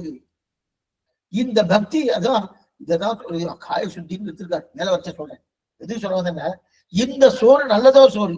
இந்த சோறைத்தான் பகவானை எதிர்பார்க்கிறான். இந்த சோறு இருந்துட்டோன்னா ஆனந்த பகவான் அப்படிப்பட்ட ஆனந்தம் திமிக்கிறா இல்லையா? இப்ப நீ கொடுக்குற பழத்தாலேயோ தோலாலேயோ என்று பசி ஆறல, பக்திய காமிச்சியே, பக்தியை காமிச்சு. எப்படிப்பட்ட பக்தி? அந்த பக்தியிலேயே வயிறு பூர்த்தி ஆயிடுச்சு, பசி ஆடி போயிடுச்சு அப்படின்னு படிச்சிருக்காங்க இல்லையா? எதுக்கு சொல்ல வந்தேன்னா, அந்த நிலையில தான் நமக்கு இருக்கு. அப்படின்னா என்ன, இதுதான் நல்லதோ சோறு. அது ஏன் இந்த நல்லதோ சோறு மட்டும் அடிக்கடி சொல்லிட்டு இருக்கேன்னா, இன்னைக்கு நிறைய மாறிடுத்து நம்ம இடத்துல. ஒரு பரம ஸ்ரீவைஷ்ணவனா இருக்கான்னா பகவத் பிரசாதம் தான் அவன் ஸ்ரீவைஷ்ணவனா ஆக்கும். எத்தனை பண்ணாலும் சரி, பகவத் பிரசாதம் எடுத்து வச்சுங்க. ஆச்சாருடைய பிரசாதம், ஸ்ரீவைஷ்ணவாவுடைய பிரசாதம், பகவானுடைய பிரசாதம் தான் அவனை சாத்விக ஸ்ரத்தையோடு இருக்கக்கூடிய ஒரு தன்மையை ஏற்படுத்தி கொடுப்பதே இந்த பிரசாதம் தான். அதனாதான் பிரசாதத்துக்கு எல்லாம் ஒரே போய் என்ன பண்றார், கிடைக்கலையே ஒருத்தர் எப்படி அலையிறார். அலையிறாருன்னு சப்தம் சொல்லப்படாது, இருந்தாலும் இது உண்மைதானே. அது ஏன்னா இது நமக்கு நல்ல ஒரு சாத்விகமான ஒரு குணத்தை கொடுக்கறது அப்படிங்கிறது. இதான் நெய்யுடை நல்லதோர் சோறு அப்படின்னு தெரியும். இப்ப இன்னொரு விஷயம் சொல்றேன், ஞாபகம் வந்த வழியாக. தனுர் மாசம், மார்கழி மாசம் 26ஆம் தேதி ஒரு பாட்டு, மாலே மணிவண்ணா மார்கழி நீராந்த பாசனம். 27ஆம் தேதி கூடார வெள்ளம் சேர் கோவிந்தா, அந்த பாசனம் வரணும். இப்ப அடுத்த நாள் கூடார வெள்ளம் சேர் கோவிந்தா. இன்னைக்கு ராத்திரி 2 பேரும் ஏழை தம்பதிகள். அந்த ஏழை தம்பதிகள் என்னன்னா படுத்துட்டு இருக்கா. ராத்திரி 10 மணிக்கு படுத்துட்டா. 2 பேரும் பாரியா பர்த்தா 2 பேரும் படுத்துட்டா. படுத்துட்ட உடனே அவ நினைக்கிறார், நாளைக்கு கூடார வெள்ளம் சேர் கோவிந்தா பாசனம், சக்கர பொங்கல் பாசனம். ஆண்டாள் 3 நிமிர்ந்து முழங்க வழிவாரம் கூடியிருந்து குளிர்ந்தேன்னு சொல்லியிருக்கா. முழங்க வழிவாரணும். அதனால என்ன பண்ணணும்னா, நாம ஒரு 10 ஸ்ரீவைஷ்ணவாலாவது கூப்பிடணும். நாளைக்கு இவாளுக்கு ஒண்ணுமே இல்லை. ஆனா இங்க பர்த்தா சொல்றார் பாரியாட்ட, நாளைக்கு 10 ஸ்ரீவைஷ்ணவ வர சொல்லணும், நீ சக்கர பொங்கல் பண்ணிடு, சக்கர பொங்கல் யாரோ ஒரு படியாவது பண்ணிடு அப்படின்னா. அவன் என்ன சொன்னா, ஒரு படி என்னமா போறோம், 10 ஸ்ரீவைஷ்ணவா என்னமா போறோம்? 10 பெண்களை எழுப்பிட போல 10 ஸ்ரீவைஷ்ணவம் சொல்லணுமா? எத்தனை ஸ்ரீவைஷ்ணவா இந்த கிராமத்துல இருக்கா அத்தனை பேர் வரணும், அத்தனை பேரும் சாப்பிடணும். சரி பண்ணு, அது சரி பண்ணுன்னா சரி. ஒரு படி சக்கர பொங்கல் பண்ணுனா சரி. எவ்வளவு நெய் விடுறது? ஒரு படி சக்கர பொங்கலுக்குன்னா அப்ப ஒரு படி போராது, அத்தனை ஸ்ரீவைஷ்ணவம் வரணுமானோ. எத்தனை படி சக்கர பொங்கல் பண்றியோ அதுக்கு தகுந்த வேலை அத்தனை படி நெய் விட்டுடுன்னா சரி, முந்திரி பருப்பு போடணுமே. எவ்வளவு முந்திரி போடுது? ஒரு அரிசிக்கு ஒரு முந்திரி பருப்பு, ஒரு அரிசிக்கு ஒரு முந்திரி பருப்பு. சரி, பாதாம் பருப்பு ஒரு அரிசிக்கு ஒரு பாதாம் பருப்பு. இது திராட்சை ஒரு அரிசிக்கு ஒரு திராட்சை. இதெல்லாம் பண்ணணும்னு சொல்லிட்டுதா எல்லாம் பண்ணியாச்சு. பண்ணி முந்திரி போட்டாச்சு, அரிசி இதெல்லாம் பண்ணியாச்சு. பண்ணி முடிச்சோடனே அப்படியே நல்லா சொல்லி யாரா வரா, எப்படி வரா, என்னென்ன பண்றா, ஒரு 40 பேரை வர சொல்லணும் அப்படின்னு சொல்லி 3 மணிக்கான சொன்னோம். ராத்திரி பேசிட்டு 12 1:30 மணி அழுத்தி பண்ணுது. அப்படியே பேசிட்டு ஆயாசமா தூங்கிட்டா. கார்த்தால சக்கரை பொங்கல் பண்ணணும். கூடார வெள்ளி 27ஆம் நாள் சக்கரை பொங்கல் பண்ணணும். ஆச்சு. கிட்டத்தட்ட 2:30 3 மணிக்கெல்லாம் எழுந்திருந்த உடனே கிடுக்குன்னு போனா தீர்த்தமாடி இதுக்கு உள்ளுக்குள்ள போனா திருவாராதனைக்கு என்னென்ன தயார் பண்ணணுமோ அதெல்லாம் தயார் பண்ணிட்டா. பச்சை பாத்திரம் சுத்தி பண்ணியாச்சு, துளசி பறிச்சாச்சு. பெருமாள் கிட்ட வந்து திருவாதனம் பண்ணிட்டு இருக்கா. திருவாதனம் பண்ண போஜ்யாசனம். பெருமாளுக்கு இப்ப பிரசாதம் கண்டர்ல பண்ணணும். சக்காரம் கண்டர்ல பண்றதுக்காக என்ன பண்ணா, அங்கிருந்து பெருமாள் கொண்டு வந்து வச்சா. என்ன கொண்டு வந்து வச்சா? சக்கர பொங்கலை பண்ணலையே, வாழ்க்கை இல்லையே, ஒண்ணுமே இல்லையே. ஏதாவது இருந்தா தானே. இவாதான் இதுக்கே சிரமப்பட்டு இருக்காளே. அப்ப என்ன பண்ணா, 2 பழத்தை கொண்டு வந்து வச்சுட்டு துளசியை கிள்ளி அதுல போட்டு, உலகமுண்ட பெருவாயா உழப்பில் கீர்த்தி அம்மானே நிலமும் சுடர் சூழல் மூர்த்தி நெடியாடியே நாரியரே திறந்த முதலக்கார் என்ற திருவேங்கட செம்பெருமானே நாறு நரம்பொழில் மாலிரும் சோழனம் பிக்கு நான் ஊர்தடா வெண்ணை வாய்நேந்து குடாவை தேன் கூடாரம் வெறும் சேர் குடிந்தா அப்படின்னு இதெல்லாம் சொல்லி கண்ட்ரோல் பண்ணியாச்சு. முடிஞ்சிட்டு சரி சுவாமி, இன்னைக்கு கூடார வெள்ளியாச்சே, பெருமாள் சக்கர பொங்கலை சாப்பிடலையா? அவர் சாப்பிட்டார். பண்ணலைங்க சுவாமி. எங்க பண்ணானா, ராத்திரி வாரம் பேசிட்டு இருந்தால 40 ஸ்ரீ வைஷ்ணவ கூப்பிடணும்னு 3 படி 5 படி சக்கர பொங்கல் பண்ணணும்னு பேசிட்டு இருந்தாலும் அப்பயே சாப்பிட்டாங்க. நாமெல்லாம் காத்தால சங்கடம் கொடுக்குறோம். அப்பயே பெருமாள் பண்ணாரு. அந்த 2 மணிக்கு அவ பேசிட்டு இருக்குது எல்லாத்தையும் சாப்பிட்டாராம். வாயிலிருந்து பராதி வைத்தேன் 100 தடா நிறைந்த அக்கார வடிச்சில் சொன்னேன். ஆண்டாள் பண்ணவே இல்லை. ஆண்டாள் திருமாலிருந்தோழி அழகரம்பெருமானுக்கு அக்கார வரிசையில் என்ன பண்ணான்னா சொன்னேன்னு தான் சொல்லியிருக்கா. அப்புறம் எம்பெருமானா அதே மாதிரி இப்ப என்ன பண்ணாரு, சக்கர பொங்கல் பண்ணணும் சொன்னார். பண்ணினார், ஆனா பண்ணல. ஆனா பெருமாள் சாப்பிட்டார். என்னமா சுவாமினா, இந்த தம்பதிக்கு உண்மையான அந்த வார்த்தை நல்லதோர் சோறு நெய்யடை, நல்லதோர் சோறு. அந்த நல்லதோர் சோறு உண்மையான வார்த்தையிலேயே பூர்ணமா வயசு நிறைஞ்சு வயிறு நிறைஞ்சு பூசும் சாந்தன் நெஞ்சமே புனையும் கண்ணி எனது உடைய வாசகம் செய் மாலையே வான் பட்டாடைய மகுதே தேசமான அணிகலரும் என் கைகூப்பு செய்கையே ஈசன் ஞானம் உண்டு என்ற இதெல்லாம் சொன்னார். அப்ப பெருமாள் இப்ப என்ன ஆயிடுச்சு, இதெல்லாம் சொல்லி முடிச்சு திருவாராதனை முடிஞ்சதுக்கு தீர்த்தம் வாங்கச்சு பெருமாளுடைய திருமுக மடத்துல சேவிச்சா என்னமா இருக்குன்னா, 3 மணி சக்கர பொங்கல் சாப்பிட்ட அந்த திருப்தி பெருமாளுடைய திருமுக மடத்துல இருக்கான். கொடுத்தது 2 படத்தை தான் கொடுத்திருக்கார். 3 படி சக்கர பொங்கலை சாப்பிட்ட திருப்தி இருக்கா அவனுடைய திருமுக மண்டல தெரியறதுன்னா என்ன சுவாமி ஆச்சுன்னா ஒண்ணுமே இல்லையே. ஏதாவது கொண்டிருக்கானா ஒண்ணும் இல்லையா. ஏன்னா இந்த விஷயத்தை தான் நம்பில தன்னுடைய வியாக்கியானத்தில் அடியேனா இதை சொல்லல, நம்பில தன்னுடைய வியாக்கியானத்தை எடுத்து சொல்லியிருந்தார். இது சொன்ன உடனே இது ஒரு 10 வருஷமா ஒரு இடத்துல சொன்ன உடனே சரி பெருமாள் கண்டர்ல பண்ணல, இவா சொல்லிட்டார். சொல்ல முடியும்னா காத்தால இருந்து பார்த்தா அவர் கண்டர்ல பண்ண திருப்தி கிடைச்சிருக்கு அப்படின்னு இருக்கலாம் இல்லையா. ஆனா அந்த பாவம் ஒழுங்கா இருக்கணும் அப்படின்னு இருந்தாலும் சொல்லி கிடையா. அப்ப மனசால எப்ப பக்தியோடு நம்ம சமர்ப்பிக்க நினைக்கிறோமோ அப்பொழுதே பெருமாள் அமுது செய்கிறோம். இதுதான் ரொம்ப முக்கியம். மனசால நம்ம சமர்ப்பிக்கணும்னு நினைச்சாலே அப்போதே பெருமாள் அப்படின்னு நினைக்கிறான். இதை சொல்லி முடிச்ச உடனே காலட்சேபம் முடிஞ்சோன்னா அந்த ஒரு விளையாட்டை கேட்டான். சுவாமி அப்பனா பண்ண வேண்டாம் சொல்றேன். அப்ப கூடாரவில்லை சரி சக்கர பொங்கல் பண்ண வேண்டாம். ஏன்னா நான் மனசால நினைச்சாலே பொறுமணும். அப்படிதானே பண்ணியிருக்கா. மனசால நினைச்சா பொறுமணும். அப்ப அந்த பாவசுத்தி எனக்கு வந்துவிட்டோன்னா பகவான் சாப்பிட்டா மாதிரி அந்த பாவசுத்தி உண்மையா வரணுமே. வரலையே. ஏன்னா அப்ப நான் எது கேட்கிறேன்னா, நாளையில இருந்து நான் பண்ண வேண்டாமோ நான் பண்ணித்தான் ஆகணும். பண்ண வேண்டான்றதுக்கு அது சொல்லல. அடி இப்ப சொன்னது பண்ண வேண்டான்றதுக்கு சொல்லல. ஆனா இந்த மாதிரியான ஒரு ஏழையா இருந்தா கூட அந்த பாவம் உண்மையா இருந்தா பகவான் சாப்பிடுறான்னு அர்த்தம். கண்டர்ல பண்ற அர்த்தம். அந்த கண்டர்ல பண்ண திருப்தி அவருடைய திருமுக மண்டலம் முக்கோல்லாசம் அந்த முக்கோல்லாசனம் நல்லா பரிச்சுன்னு நல்லா சவசாயிக்கிறது அந்த தான் தெரிவிக்கிறது. அப்ப அந்த பாவம் வேணும், அந்த பாவம் வேணும்.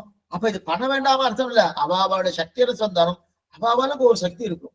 சில பேர் ஓஹோன்னு பண்ணுவா, சில பேர் ஒண்ணும் இல்லாம பண்ணுவா, சில பேர் ஒரு தீர்த்தத்தை பண்றா, ஒண்ணும் தவறு கிடையாது. ஆனா பாவசுத்தி இருக்கும், அதான் நல்ல தோஷம். அந்த பாவசுத்தி இருக்கணும், அதான் அந்த பாவம் தான் முக்கியம்.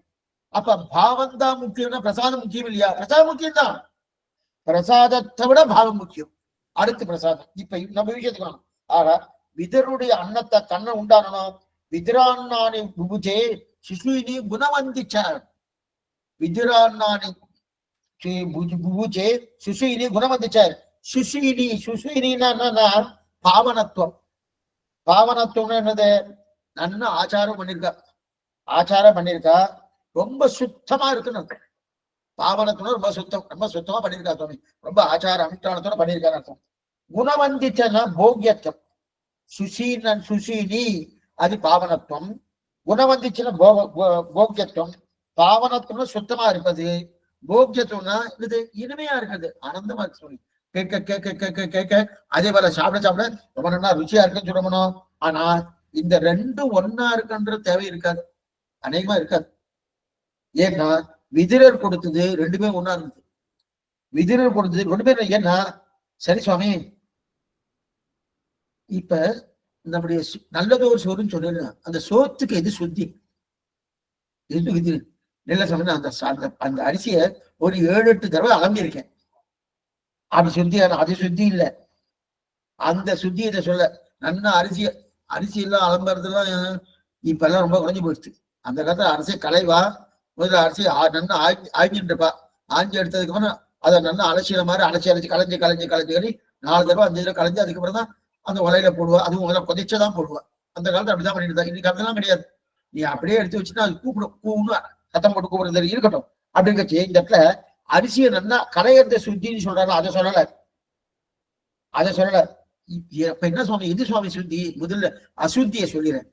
இந்த 3 பேருக்கு, எந்தெந்த 3 பேருக்கு? துரியோதனன், பீஷ்ம துரோண அதிகிருமியஞ்ச மாஞ்சைவ மதுசூதனகார் கிமர்த்தம் பொண்டரீகாட்ச புக்தம் விஷத போஜனம் தெரிவிக்கிறார் இல்லையா? அப்ப துரோணாச்சாரிக்கு இருக்கக்கூடிய அசுத்தி என்ன,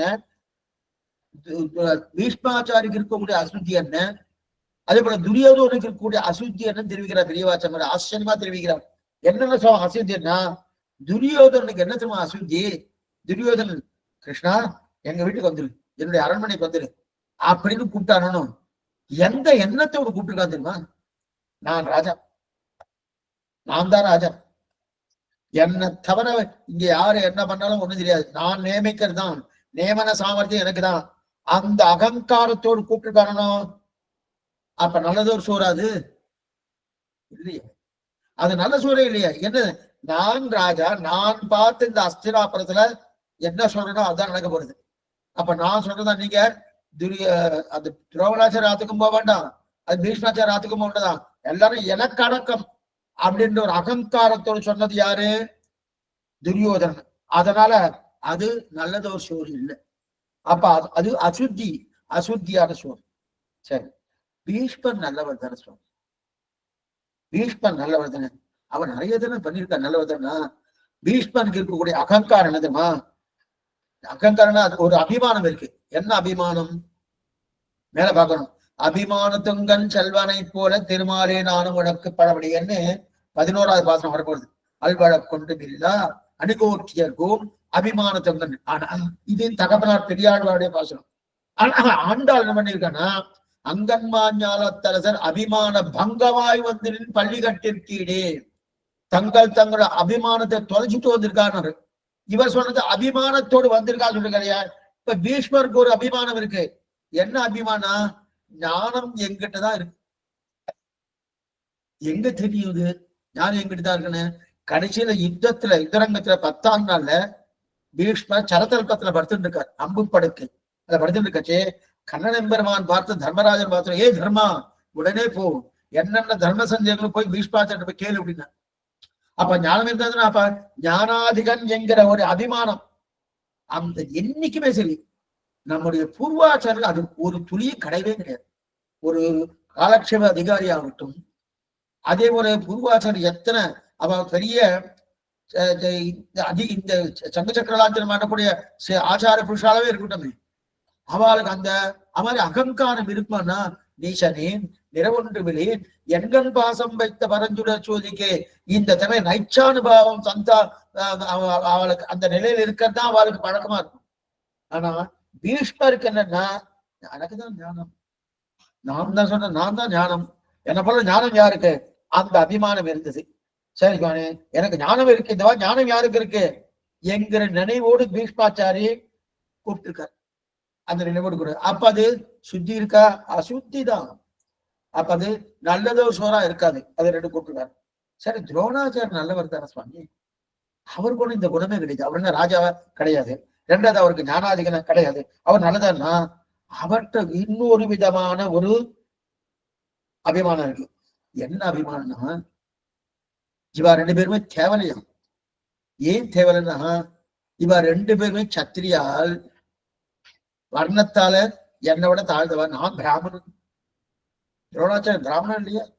நான் பிராமணன், நான் பிராமணோத்தவன்னா வர்ணத்தாலே நான் உயர்ந்தவன். என்னைக்குதான் சொன்ன சுவாமி ஒரு பிராமணால கூட தானம் கொடுக்கணும். ஸ்ரீ வைஷ்ணவாருக்கும் கொடுக்கலாம், பிராமணாலதான் கொடுக்கணுன்ற அவசியம் கிடையாது. யார் பகவத் பக்தர்களோ அவளுக்கு தாராளமா கொடுக்கலாம். இவாளை கொடுத்த இது வந்து ஒரு சாஸ்திரத்தை மட்டும் சம்பிரதாயத்தையும் சேர்த்து பார்க்கணும். சம்பிரதாயத்தை சேர்த்து பார்த்தாதான் இதனுடைய அர்த்தம் புரியுமே தவிர வெறும் சாஸ்திரத்தோடு நிற்கப்படாது. அப்ப சாஸ்திரத்தோட சம்பிரதாயம் வேறு சாஸ்திரம் வேறுன்னு சொல்றேன் இல்ல, சாஸ்திரத்தோடு இயங்குதான் சம்பிரதாயம். ஆனா அதை என்ன பண்ணிருக்கா நம்முடைய முன்னோர்கள் என்ன பண்ணிருக்கா சிஷ்டாச்சாரமா கொடுத்துருக்கா. அதனால ஒரு சார்ந்த கைங்கரியம்னாலே 4 ஸ்ரீ வைஷ்ணவாளுக்கு நன்னா பிரசாதம் மாத்தணும் தையாராதர் பரணம் தெரிவிக்கிறாள். இப்ப இந்த துரோணாச்சாரிக்கு என்னன்னா நான் வர்ணத்தாலே உயர்ந்தவன் அப்படின்னு அந்த எண்ணத்தோடு கிருஷ்ணா நான் பிராமணனாச்சே, நீ எங்க வீட்டுல சாப்பிடலாமே அந்த எண்ணத்தோடு கூப்பிட்டாரணும். இப்ப பாருங்க, ஒருத்தருக்கு ஒரு மாதிரியான எண்ணம், இன்னொருத்தருக்கு இன்னொரு மாதிரியான எண்ணம், இன்னொருத்தருக்கு இன்னொரு மாதிரியான எண்ணம். யாருக்கு? துரோணா இவருக்கு துரியோதனனுக்கு நாடே என்னுடையது, ஐஸ்வர்யம் என்னுடையது, இந்த அண்டக்குலத்துக்கு அதிபதி மாதிரி அப்படின்னு வச்சுக்கோ, ஐஸ்வர்யம் என்னுடையது அப்படின்னு அந்த ஐஸ்வர்யமே எங்கிட்ட முடியல. ஐஸ்வர்யம் இருந்தா தானே பொருள் இல்லாருக்கு குணங்கள் இல்லை. இப்ப எங்கிட்ட தானே பீஷ்மாச்சாரி வந்தானோ, எங்கிட்ட தானே துரோணாச்சாரி வந்தானோ. இந்த எண்ணம் துரியோதனுக்கு, அது என்னது அகங்கார கர்ப்பம், அது துரியோதனுக்கு. இன்னொருத்தர் பீஷ்மர்னா ஞானாதிகன் நான் தானே, எனக்கு இருக்கிற ஞானம் யாருக்கு? நான் தானே. பீஷ்மர்னா அப்படின்னு பிதாமகர்னு பேர், அத்தனை பேரும் கொண்டாடுறா இல்லையா அப்படின்னு எனக்கு தான் ஞானம்னு பேரு. இன்னொருத்தர் பிறப்பாலே நான் உயர்ந்தவன், நான் பிராமணன், பிறப்பாளவன். இதைத்தான் என்ன சொல்லுவா முக்குறும்புன்னு சொல்லுவா. இதைத்தான் முக்குறும்புன்னு சொல்லுவாங்க சம்பிரதாயத்திலே. மொழியை கடக்கும் பெரும்புகளான் வஞ்ச முக்குறும்பாம் குழியை கடக்கும் நம் கூறத்தாழ்வான் சரண் கூடிய பெண். கூறத்தாழ்வார்க்கு இந்த மூன்றுமே படுகிற அளவுக்கு வைபவம் இருந்தது. நல்ல நல்ல தனம். அவன் எத்தனை தனம் தெரியுமா? சொத்து, எவ்வளவு சொத்து ஒரு கூறத்தாழ்வார், அவ்வளவு சொத்து இருந்தது. வித்தையா சாமானிய வித்தையில ஏகசந்தாகிராக்கு பட்டர்வே சொல்றோம். இப்ப கூறத்தாழ்வார் கேட்கணும்னா அது மட்டும் இல்ல, போதாயன விருது கந்தத்தை சும்மா அப்படியே ராத்திரி முழுக்க பார்த்துட்டு பூர்த்தியா ஒப்பிக்கிறார். அந்த அளவுக்கு வித்தை இருக்கு. அதற்கு மேல குலம், எப்படிப்பட்ட குலம், ஆச்சரியமான குலம். அந்த குலமா இருக்க செய்தே. ஆனா இந்த மூணும் அவருக்கு நன்னாவே இருக்கு. அவர்கிட்ட தான் என்ன இருக்கணும்? முக்குறும்பு பூர்த்தியா இருக்கணும். ஆனா அந்த முக்குறும்பை விட்டார், முக்குறும்ப விட்டார். கூறத்தாழ்வாடு திருமாலை கூறம், கூரத்துல கூறத்தாழ்வாடைய திருமாலிய கதவை சாத்தினா என்ன பாருங்க, கதவை சாத்தியாச்சுன்னா அது நேர அதுல அந்த கதவுலாம் தங்கமணி போட்டுக்குமா. மணிகள்லாம் கலகனகரன் மணி அடிக்கிறதும் அந்த தங்கமணி போட்டுக்கலையா, அந்த தங்கமணி நல்ல சப்தத்தை ராத்திரி 10 மணிக்கு சாத்துவாலாம். அது வரைக்கும் அங்க தஜாரா நடந்துட்டே இருக்கும். 10 மணிக்கு சாத்த உடனே அந்த தங்கமணியுடைய ஓசை பெருந்தேவி தாயுடைய காதல போய் விடுமா. பெருந்தேவி தாயார் இருக்கிறது காஞ்சிபுரத்துல, கூறத்தாழ்வாடைய ஆஸ்தானது கூரத்துல. கிட்டத்தட்ட 10 மைல் தூரம். எவ்வளவு தூரம்? 10 மைல் தூரம். கூரத்துக்கும் காஞ்சிபுரம், அது சின்ன காஞ்சிபுரம், அந்த காஞ்சிபுரம் 10 மைல் தூரம். அந்த 10 மைல் தூரம் இருக்கச்சது இவருடைய கதவு பெரிய கதவு, பெரிய கதவு சாத்தவன்னு, ஓ யாரோ கதவு சாஸ்திரா போட்டிருக்க, பெரிய தனிகன் போட்டிருக்கே யார்கிட்ட பேருள்ளாள பெருமாள்கிட்ட கேட்கிறா யாரு?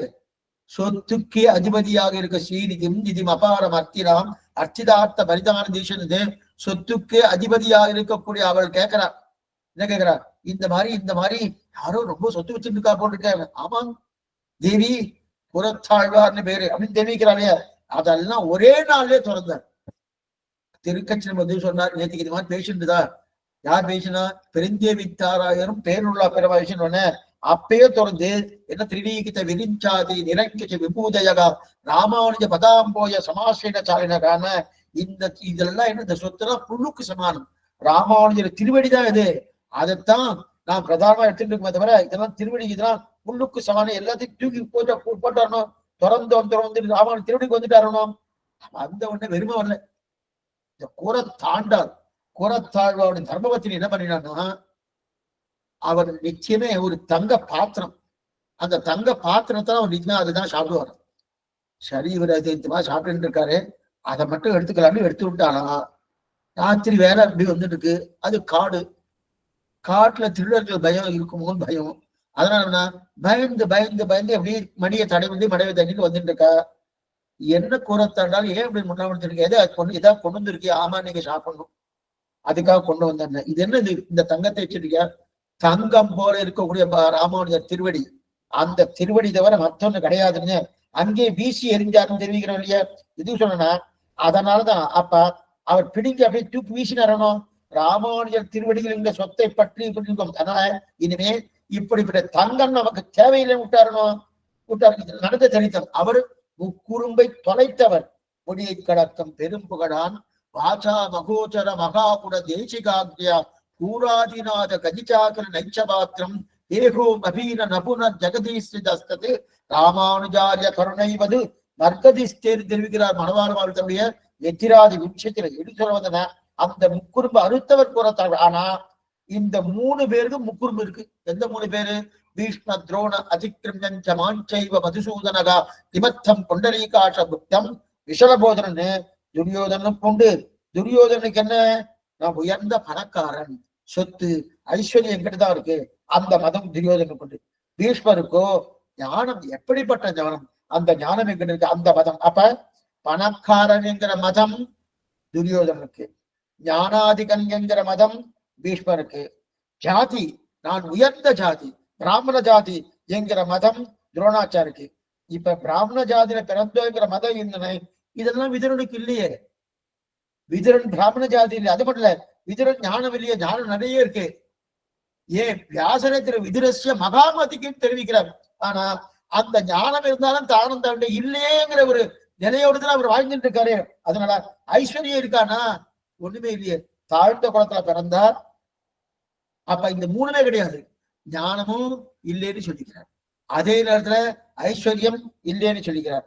அதே நேரத்துல இன்னொன்னு ஜாதி என்னன்னா தாழ்ந்த ஜாதி நேசனேன் நிறவுண்டு விளைந்திருக்கலையா. அப்ப இது 3ம் இல்லாமல் ஒருத்தர் போஜனத்தை சமைப்பிருக்கிறான்னா அதைத்தான் சுஷூனி குணவந்திச்ச. சுஷீனி குணவந்தி, இது பாரதத்துல இருக்கிற இந்த ஸ்லோகம். சுஷீனி குணவந்திச்ச, அதான் விதுரான்னானி பூஜே சுஷீனி குணவந்திச்ச. அந்த சுஷீனா மிக சுத்தமாக இருப்பது. ஏன்னா பிராமண குலத்திலே பிறக்காதவன் சமர்ப்பிப்பது. நேத்திக்கு ஒண்ணு பார்த்தோம், ஸ்ரீ ஜெயந்திக்கு நல்ல பிராமணா பண்ணிருக்கா சுவாமி, அதனால கொண்டு வந்து பெருமாள் பண்றதுல பண்ணணும். அது கிடையாது, நாம பண்ணணும். அது முக்கியம் இல்லையா? அது மட்டும் இல்ல, இவரை பிராமண குலத்தை பிறக்காதவன் சமர்ப்பிப்பது, ஐஸ்வர்யம் இல்லாதவன் சமர்ப்பிப்பது, அதிக ஞானம் இல்லாதவன் சமர்ப்பிப்பது. அப்படின்னா என்ன அர்த்தம்? ஏழை ஏதலன் கீழ்மகன், ஏழை ஏதலன் இப்படி வச்சிடலான்னு. இது இத்தனை இருந்தாலும் விதுரன் போய் சமர்ப்பிக்கிறாப்பா. விதுரன் அன்னம் எப்படி இருக்கு? ரொம்ப சுசீனியாவும் இருக்கு, குணத்தோடும் இருக்கு. அப்ப சுசீனியோடும் குணத்தோடும் இட்டப்பட்டதாக இருக்கக்கூடிய அன்னம் சுசூனினானது சுத்தமா இருக்கிறது. அதே போல குணம்னா வாய்க்கு இனிதாக இருக்கிறது. உனக்கு அப்படின்னு வாய்க்கு இனிதா இருக்கு இல்லையா? இது விதுரான்னு அந்த அண்ணன் இது நல்லதோர் சோறு, நெய்யடை நல்லதோர் சோறு. சரி சுவாமி, சபரி கொடுத்தாலே அதை வாங்கி வாங்கி சாப்பிட்டு இருக்கான். ராமன் சபரி கொடுத்ததை வாங்கி வாங்கி சாப்பிட்டு இருக்கான். சரி, ஏன் சக்கரவர்த்தி ஆனபடி தசரம் ஆனார்? ஏன்னா எப்படி எப்படி கௌசல்யா எப்படி சோறு ஊட்டியிருப்பா? அதே போல சபரி கொடுத்தது வாங்கி வாங்கி சாப்பிட்டு இருக்கணும். அதாட்ட ஒரு கேள்வி, ஏன்னா குகன் கொடுத்தா வேண்டான்னு சொல்லிட்டான். குகப்பெருமாள் கொடுத்தார். ஏடை ஏதலன் கீழ்மகன் திமிங்கல பாசனம். குகன் கொடுத்தா வேண்டான்னு சொல்றார். ஒருத்தர் வெடிகா சொன்னார். ரெண்டு பேருமே வேடுவ ஜாதி, ரெண்டு பேரும் வேடுவ ஜாதி. ஆனா சபரியும் வேட்டுவ ஜாதி, குகனும் வேட்டுவ ஜாதி. ஒருவேளை வேட்டுவ ஜாதிக்குள்ளே பெண்கள் கொடுத்தா வாங்கி பார்ப்பதற்கு, ஆண்கள் கொடுத்தா வாங்க மாட்டான் போல் இருக்கு அப்படின்னு நமக்கு தோணுமோன்னு அது அர்த்தம் இல்லை. அபிப்பிராயம் அது அர்த்தம் இல்லை. குகன் கொடுத்த விஷயமே வேறு, சபரி கொடுத்த விஷயமே வேறு. குகன் என்னமா கொடுத்தாரு தெரியுமா? நான் கொடுக்குறேன், அகங்காரத்தோடு கொடுக்கல, தானா கொடுத்தார். ராமா சாப்பிடு தானா கொடுத்தார். அதனால வேண்டான்னு சொல்லிட்டான். ஆனா இன்னொருத்தர் யாரு திட்ட? சபரி. சபரி என்ன பண்ணா, தன் ஆச்சாரியன் நகர்த்த முடிவார். அவர் என்ன பண்ணா, அவருடைய நியமனம் வருவா வந்ததுக்கு இந்த பழங்கள்லாம் கொடுன்னு சொல்லியிருக்கா. அந்த நியமனத்தை எங்க ஆச்சாரம் கொடுக்க சொன்னாலும் கொடுத்தாரணும், உடனே வாங்கிப்போம். அதனால்தான் ஆச்சாரியன் மூலமா போனா பகவான் பண்ணித்தான் ஆகணும். நேர அவர்கிட்ட போனா மறுத்தாலும் மறுத்து சாட்சி எங்க?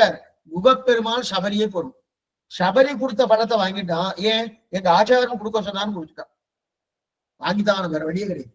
அதே குகன் தானே கொடுத்தாரணும், வாங்கலையனும் இது சொல்லணும் வாங்கணும் அந்த மாத்தோட பீஷ்மத்ரோண அதிக்கம் மாஞ்சைவ மதுசூதனகா கிமர்த்தம் புண்டரீகாட்ச புக்தம் தட்சிண போஜனாப்ப. துரியோதனன் கோபமான கண்ணனை பார்த்து கண்ணனை கேட்கிறான். கோபமான கண்ணனோடு கண்ணனை, ஏ புண்டரீகாட்சா, கோபத்திலையும் புண்டரீகாட்சான்னு கூப்பிடுறார். புண்டரீகாட்சனா தாமரை கண்ணனே. இப்ப ஒருத்தர் திட்டணும்னு வச்சுக்கோ, அவர் ஏதோ ஒரு காரியம் பண்ணார், நமக்கு பிடிக்காது, அவன் வெய்யணும் போனோம். வெய்யணும்னா அவரை புண்டரீகாட்சன்னு வெய்யுமா? ஆனா வெய்யணும்னாலே புண்டரீகாட்சன் தான் கண்ணனுக்கு. அப்ப ஏ புண்டரீகாட்சனா தாமரை கண்ணனே, ஈஸ்வரையும் விட்டு துரோணனையும் விட்டு என்னையும் விட்டு என்ன? ஈஸ்வரையும் திறந்தாய், துரோணையும் என்ன கிடையாது. எதற்காக? ஒண்ணுமில்ல, ஒரு தாழ்குளத்துல பிறந்திருக்காரு, தாசி புள்ள அப்படின்னு சொல்லப்படாது. தாசியுடைய புள்ள விதுரர். அந்த தாழ்ந்த குளத்தில் இருந்த விதுரன் முடிச்சுக்கு போய் சாப்பிட்டாயன்னு கேட்டான். கண்ணன் பரிச்சுன்னு சமாதானம் சொல்றான். என்ன சொல்றான்னா, நான் விரோதிகள் இடத்துல நான் கையை நினைக்கிறது கிடையாது துரியோதனன். விரோதிகள் இருக்காரணும், விரோதிகள்கிட்ட நான் கையை நினைக்கிறது இல்லை துரியோதனா. உடனே துரியோதனன் என்ன சொல்லியிருந்தா, அப்ப நான் விரோதியா? நான் விரோதி இல்லையே, நான் உன்னை விரோதின்னு சொல்லவே இல்லையே, நான் விரோதியான்னு கேட்டான். அவன் எனக்கு உனக்கு கண்ணா, எனக்கு உனக்கு சம்மந்தம் இல்லையே, நான் உன்னை அடிக்க வரல, நீ என்ன அடிக்க வரல, இதுக்கு உனக்கு சம்மந்தமே இல்லையே, நான் விரோதியான்னா என்ன விரோதம் அப்படின்னு கேட்கிறான் துரியோதனன். ஒண்ணுமில்ல, பாண்டவர்களை நீ விரோதிக்கிறியே, நாம பிராணாகி பாண்டவகா, பாண்டவர்கள் எனக்கு பிராணனை போன்றவர்கள். அப்ப பாண்டவர்களை நீ விரோதிக்கிறியனோ? நீ பாண்டவர்களை நான் விரோதித்தா உனக்கு என்ன? நான் பாண்டவர்களை தான் விரோதிக்கிறேன், அது எங்களுடைய பங்காளி சண்டை, எங்க சண்டை. அப்ப நான் பாண்டவரை விரோதித்தா உனக்கு ஒண்ணும் கிடையாது. உனக்குன்னா பாண்டவ மம பிராணாகி, நான் பாண்டவர்கள் எனக்கு பிராணன், மம பிராணாகி பாண்டவகா, பாண்டவர் எனக்கு பிராணன். அப்ப பாண்டவர் எனக்கு பிராணன் ஆயிடுத்து. அந்த பாண்டவர்களை நீ விரோதிக்கிற, அப்ப நீ எனக்கு விரோதி. எப்படி கொண்டு அப்ப நீ எனக்கு விரோதி. அப்ப விரோதி விட்டு நான் வந்து சாப்பிட்டுட்டு, இன்னைக்கு வந்து சாப்பிட்டு சாயங்காலமே அடுத்த நாள் காத்தாலே என்ன பண்ண, நான் யுத்தத்தை மூட்டி உங்ககிட்டயே சண்டை போட வந்தேன்னா, என்ன சுவாமி நேதிக்கு சாப்பிட்டுட்டா இன்னைக்கு என்ன சண்டை போடுறாரு அவருடைய அப்படின்னு கேட்பாளா இல்லையா? அதனால்தான் உங்க ஆத்துக்கு வராம இருந்தேன். அப்ப பீஷ்மரையும் விட்டு துரியோதனுக்கு என்னன்னா, பீஷ்மர் விட்டது பரவாயில்ல, துரோணாச்சாரி விட்டது பரவாயில்ல, என்கிட்ட நீ வந்திருக்கலாமோ, என்கிட்ட வரலாம, ஒண்ணும் இல்லாத அந்த தாழ்ந்த குளத்துல பிறந்த விதுரனுடைய வீட்டுக்கு போயிருக்கே, இது சரியில்லையேன்னு கேட்கிறான். அப்ப சொல்லிட்டு இருக்காரு, ஏன்னா விரோதி வீட்டை சாப்பிடப்படாது, கை நினைக்கப்படாது, அதனால வரலன்னா இப்ப தெரிவிக்கலையா, அதனால வராமலே இருந்தான் துரியோதனை இப்ப தவிர்த்து போயிட்டான். அப்ப இதை வந்து திருலோகாச்சாரி அழகிய மணவாள பெருமாள் நாயனார் இது ஆச்சரியமா ஒரு ஒரு சப்தம் எடுத்திருக்கார், அழகா தெரிவிக்கிறார் பாருங்க. இத்தை மடிதளவாத சோறு, சுருள் நாராத பூ, மனம் மாறாத சந்தனம் என்று சொல்வார். 3 விஷயம் எடுத்திருக்கார், 3 விஷயத்தை எடுத்திருக்கார். இந்த சப்தங்கள்லாம் அப்படியே நம்ம அப்படியே முத்தாய்ப்பு வைத்தாமல் வச்சுக்கணும். மடி தடவாத சோறு, சுருள் நாராத பூ, மனம் மாறாத சந்தனம், இந்த 3 எடுத்திருக்காரு. அப்படின்னா மாலாக்காரர் புஷ்பத்தை சமர்ப்பிச்சாரனோ, விதுராழ்வான் போஜனத்தை சமர்ப்பிச்சாரனோ, கூனி சந்தனத்தை கொடுத்தாரனோ, இந்த 3க்கும் ஒரு ஏற்றம் உண்டு. மடி தடவாத சோறு, மடி தடவாத சோறுனா என்னது மாதிரி ஒருத்தங்க மாத்துக்கு வந்தார், சாதம் போட்டோம், சாப்பிட்டார், சாப்பிட்டு எழுந்து கையெழுந்து வந்தார். கையெழுந்து வந்தோடனே அவர் மடியை தடவி பார்க்கல. ஏன்னா அந்த காலத்துல மடியில தான் வச்சிருப்பா பணம் எல்லாம். இன்னைக்கு அதுக்கெல்லாம் எங்க பேக்கெட் வந்துடுது, அதுக்கு மேல பையெல்லாம் வந்துருச்சுன்னு வச்சுக்க. இப்பெல்லாம் தட்டினா வந்துடுது, இப்பெல்லாம் கையிலேயே கிடையாது, பேங்க்ல தான் இருக்கிறது. அன்னைக்கு மடியில தான் வச்சிருந்தது. உங்களுக்கு சாதம் போட்டுருக்கேன், உட்காந்து சாப்பிட்டேன். சாப்பிட்டு எழுந்திருக்கும் போது அவர் மடியை தடவி பார்த்து, எனக்காக ஏதாவது கொண்டுருக்கியா, எனக்காக ஏதாவது கொண்டுருக்கியா, அவ்வளவு தூரம் உட்கார்ந்து உங்களுக்கு சாப்பாடு போட்டேனோ அப்படின்னு மடியை தடவிதான் அந்த சோத்துக்கு பிரயோஜனமே கிடையாது. அப்படின்னா மடி தடவாத சோறா இருக்கணும், மடி தடவாத சோறா இருக்கணும். அப்ப மடியை தடவிட்டோம்னா அந்த சோறு பிரயோஜனமே இல்லையா. இது மடி தடவாத சோறா இருக்கணும். அடுத்து சுருள் நாராத பூ, சுருள் நாராத பூனா இதை வச்சு புகநாத்தம் அடிக்காத புஷ்பமா இருக்கணும். ஏன்னா சில புஷ்பம்லாம் வாசனை நல்லா இருக்கணும், வாசனை இல்லைன்னா என்ன பிரயோஜனம்? புஷ்பம்னு சொல்ல முடியுமா? புஷ்பம்னா அதுக்கு சொரூப நிரூபகத்தோட வாசனை இருக்கணும். அந்த சுருள் மாறக்கூடாது, சுருள் மாறாத பூவா இருக்கணும், அது இருக்கணும். அதுக்கப்புறம் சந்தனம் உயர்ந்த சந்தனமா இருக்கணும். அப்படின்னா வாசனை வரணும், அந்த உயர்ந்த சந்தனமா இருக்கணும். இந்த 3 முக்கியம். மடித்தடவாத சோறு, சுருள் மாறாத பூ, அதே போல இருக்கக்கூடிய ஆச்சரியமான விஷயம் என்னது? மனம் மாறாத சந்தனம் அப்படின்னு தெரிவிக்கிறார் இல்லையா. இதே போல சந்தனம் உயர்ந்தா இருக்கும். அதே போல நெய்யடை நல்லதோர் சோறும். இப்ப நல்ல சோற்றை பெருமாள் எனக்கு கொடுத்தான். அப்ப நல்ல சோத்தை கொடுத்துட்டான். என்னென்ன பிரயோஜனமா இருக்கக்கூடிய சோற்றை கொடுத்தார். இது யாரு? ஐஸ்வர்யாத்தை சொல்லிக்கிறார். நெய்யடை நல்லதோர் சோறும். இது வரைக்கும் ஆச்சு. அடுத்து நியதமும். நியதமும், நியதம்னா என்றும் மாறாமல் நித்தியமாய், என்றும் மாறாமல் நித்தியமாய். என்ன சுவாமி புரியல சுவாமி அப்படின்னா, பெருமாள் நமக்கு ஐஸ்வர்யத்தை கொடுக்குறாருன்னா அது நிச்சயமா இருக்குமான்னா, இது பெரிய சுவாமி, நான் பகவான்கிட்ட ஒரு சொத்தை வாங்கினேன். பகவான்ங்கிற சொத்து இல்ல, ஸ்ரீவைகுண்டங்கிற சொத்து இல்ல, ஆச்சாரியங்கிற சொத்து இல்ல, ஸ்ரீ வைஷ்ணவாலயங்கிற சொத்து இல்ல. ஏதோ ஒரு வீடு வாங்கினேன், நிலப்படம் வாங்கினேன், இதை வாங்கினேன். சரி சுவாமி, பகவான்கிட்ட வாங்கினோம், அது சாஸ்வதமா இருக்குமா சுவாமி? வெளியாட்ட யார்ட்டோ வாங்கினா அது சாஸ்வதமா இருக்காது. அவர் கொடுத்தார் சுவாமி, அது அழிஞ்சிடும். பகவானே கொடுத்தா அழியுமானா அழியும், அதுவும் அனித்தியம்தான். ஐஸ்வர்யத்தை நம்ம பகவான்கிட்ட வாங்கிட்டா அது நித்தியம் நினைக்கப்படாது. ஐஸ்வர்யத்தை பகவான்கிட்ட நம்ம வாங்கிட்டாலும் அதுவும் அனித்தியம் தான். அது ஒரு நாள் நித்தியமாக இருக்காது. ஆனால் ஆழ்வார் ஏன் இப்ப நியதமும் நித்தியம் சொல்றாரு? நெய்யடை நல்லதோர் சோறும் நியதமும். நியதம்னா பகவானே ஐஸ்வர்யத்தை கொடுத்தாலும் அது ஸ்திரமா இருக்காது. ஆனால் ஈஸ்வரன் கொடுப்பதற்கும் மற்ற பேர் கொடுப்பதற்கும் என்ன வித்தியாசம்னா, பகவான் இன்னொருத்தர் கொடுத்து வாங்கி அழிஞ்சு போயிட்டா அவர்களால் திரும்ப கொடுக்க முடியாது.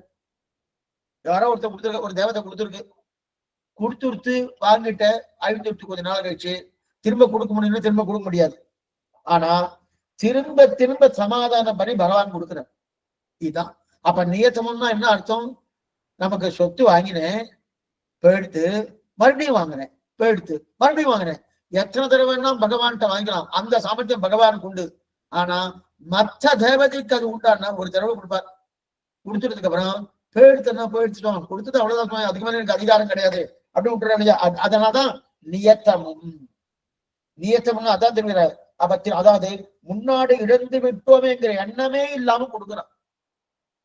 முன்னாடி இழந்துட்டோம் சுவாமி. இப்ப பகவான் நமக்கு கொடுக்கூட ஐஸ்வர்யம் எப்படி இருக்கும்னா, சுவாமி இத்தனை நாள் ஒண்ணுமே நம்ம ஓட்டையாண்டியா இருந்த போல் இருக்கு, நாளைக்கு பிரசாத்துக்கு சமப்பட்டு இருந்த போல் இருக்கு, அந்த எண்ணமே இல்லாம கொடுக்குறான். அதான் நியத்தமும்.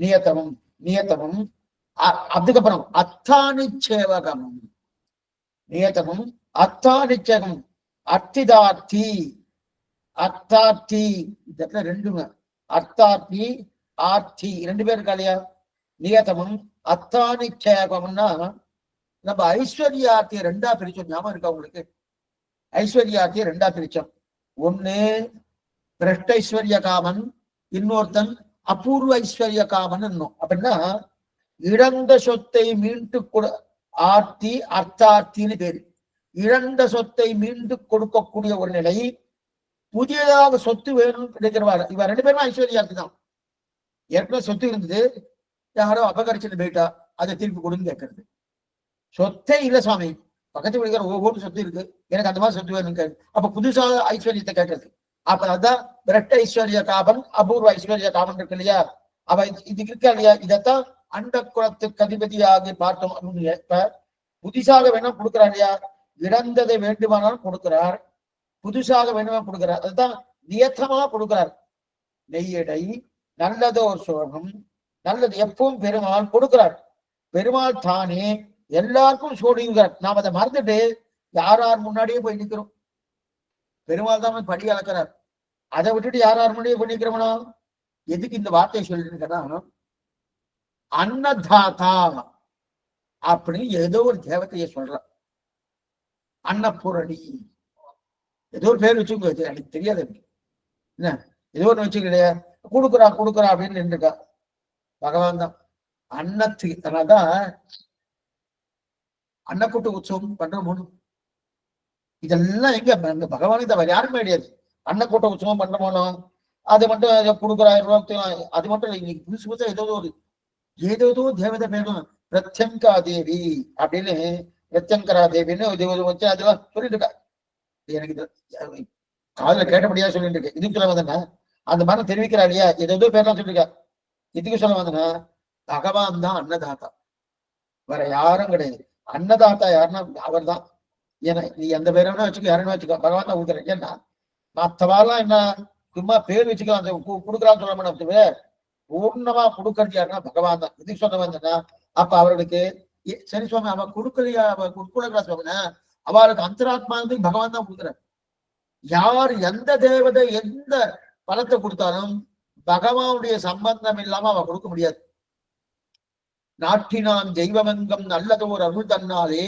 காட்டினான் திருவரங்கம் உய்பவர் பொய்ய பண்ணம் நிறுத்தினான் தெய்வங்களாக தெய்வநாயகன் தானே அப்ப அந்த தெய்வத்தை நிறுத்தி அந்த தெய்வத்துக்கு என்ன நியமனமோ அந்த நியமனத்தை தான் அதற்கு அந்தரியாம இருந்து கொண்டு தான் செலுத்துகிறான் அந்த கொடுக்குறானோ அதத்தான் நியத்தமும் அப்ப தேவதை மூலமும் கொடுக்குறான் தானேனும் கொடுக்குறான் அப்படின்னா அதாவது தேவதாந்திர பெற்றுட்டு பகவான் நீ ஈஸ்வரன் இல்லை அவரே கொடுத்துட்டாரு சுவாமி சரி சுவாமி அந்த தேவதாந்திரனை இவ வாங்கிட்டு பகவான்கிட்ட இவர் ரொம்ப கொடுக்கலையே சுவாமி அதான் அந்த தேவதை தான் கொடுத்தது அப்படின்னு சொல்றாரு அந்த தேவதை தான் கொடுத்ததுன்னு சொல்லிட்டு இருக்கிறானு இப்ப பகவான் என்ன பண்ணிருக்கணும் அந்த தேவதை நான் கொடுத்தேன்னு நீங்க ஒத்துக்கல அந்த தேவதை கொடுத்தேன்னு நீங்க சொல்லிட்டு இருக்கீங்க அடுத்தவரை உனக்கு கிடையாதுன்னு சொல்ல போனோம் திருப்பி கொடுக்குறாரு திருப்பி அந்த தேவதை பிரார்த்தித்தா அந்த தேவதைக்கு அந்தரியாமே சொல்லி தாங்க முடியும் சரி அந்த தேவதாந்திர மூலமாக கொடுப்போம் நேரம் என்கிட்ட வர வேண்டாம் அந்த எதுக்கு சொல்ல வந்ததுன்னா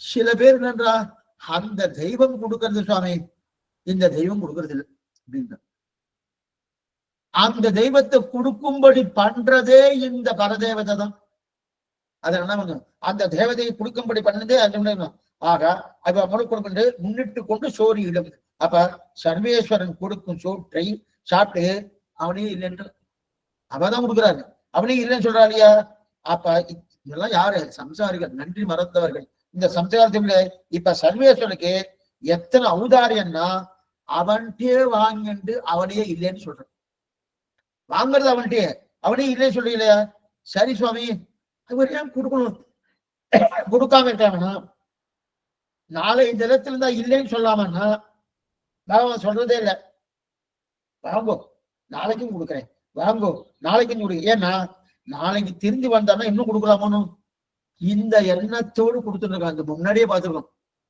நெய்யிலை நல்லதோ சொல்றது முதல் அவதாரிகையிலேயே இவரு ஐஸ்வர்யத்தை கேட்டு வந்திருக்கானே, இவனுக்கு கொடுக்காம பேசாம என்ன கேட்டுக்கோன்னு சொல்லி இருக்கணுமோன்னு அந்த மாதிரி சொல்லாம ஐஸ்வர்யத்தை கொடுக்குறானோ அந்த எண்ணம் பூர்த்தியா இருக்கா. நெய்யிடை நல்லதோர் சோறும் நேதமும் அத்தானி சேவகமும். அத்தானி அத்தானி எண்ணியும் பிரியாது என்றால் பிரியாது. பிரியாதன சேவகம்னா சேவை. நாம் ஐஸ்வர்யத்தை பிரார்த்தித்துக் கொண்டு பெருமாட்ட போறோமோ கடைசி நிமிஷம் வரைக்கும் பெருமாவுடைய ஸ்மரணம் இருந்துட்டே இருக்கணும்.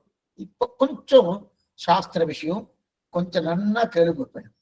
ஒரு 5 விஷயம் இருக்கு, சொல்லிடுறேன். என்னன்னா கடைசி நிமிஷம் வரைக்கும் அந்த ஐஸ்வர்யார்த்தி பிரார்த்திக்கிறான் இல்லையா, அந்த பிரார்த்திக்கக்கூடிய தன்மை ஒரு நிமிஷம்.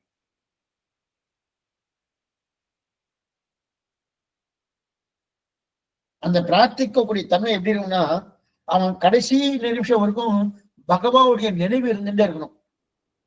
கடைசி நிமிஷம் பகவான் தஸ்மாத் சர்வேஷு காலேஷு மாம் அனுஸ்மர. சாஸ்திரம் சொல்றது தஸ்மாத் சர்வேஷு காலேஷு மாம் அனுஸ்மர. பக்தி யோகத்தை பெற்று கொண்டு பகவான் எதை கேட்டாலும் போனாலும் கடைசி நிமிஷம் மரணப்படுக்கிற அவனுடைய சிந்தனை வேணும்.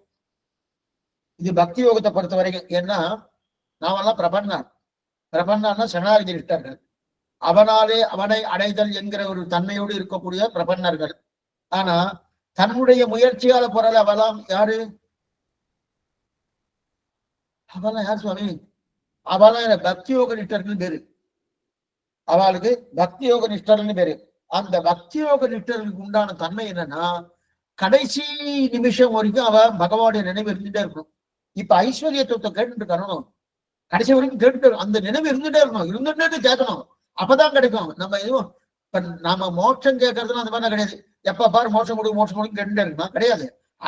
ஆச்சாரனுடைய சமாஷனம் ஆயிடுத்தினாலே குவிக்கொள்ளும் காலம் இன்னும் குறுகாதுன்னு எப்ப கொடுக்குறியோ குடு, நான் காத்துட்டு அது வரைக்கும் அப்படின்னு இருக்குமோனோ அவர் கொடுத்துடுறாரு, அது வேற இருக்கு. ஆனா அந்த மாதிரி பக்தி யோக நிஷ்டனுக்கு அதுக்கு பேரு சாத்தியோபாயம்னு பேரு. நாம இருக்கிறது சித்தோபாயம்னு பேரு.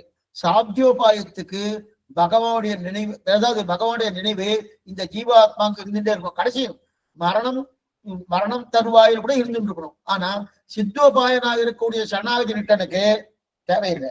அகம் ஸ்மராமி மத்பக்தம் ஸ்திதே மனசு சரீரே சகியோன்னரகா ஜாதி சார்ந்தே ஸ்ருதி ஸ்பர்த்தா விஸ்வரூபஞ்ச மாவஜம் தசஸ்மம் ரியமானந்தோ காட்டபாஷான சண்டிவம் அகம் ஸ்மராமி மத்பக்தம் நஜாமி பரமாம் கஜன்னு வராகநாயனா நமக்கு பெரிய பொக்கிஷத்தை கொடுத்திருக்காரு. அவர் ஒரு பிரதிஜ்ஞை பண்றாரு, நான் உன்னை கடைசி நிமிஷத்தில் ஞாபகத்தை வைத்துக் கொண்டு உன்னை அழைத்துக் கொண்டு போகிறேன் என்னுடைய லோகமாக இருக்கக்கூடிய ஸ்ரீவைகுண்டத்துக்கு. அகம் ஸ்மராமி மத்பக்தம், நான் உன்னை ஞாபகத்தில் வைத்துக் கொண்டு இல்லையா. ஆனா உபாசனத்தின் மூலமா அப்படின்னா பக்தி யோகமோ தன்னுடைய முயற்சியோ அதை வைத்துக் கொண்டு போறவா நான் என்ன பண்ணுவான்னா அவளுக்கு அவ கடைசி வரைக்கும் அந்திம ஸ்மிருதி இருக்கணும். 6 வார்த்தை பார்த்துருக்கணும். அகமேவ தேவபெருமாள் 6 வார்த்தை திருக்கச்செல்வி கொடுத்தது.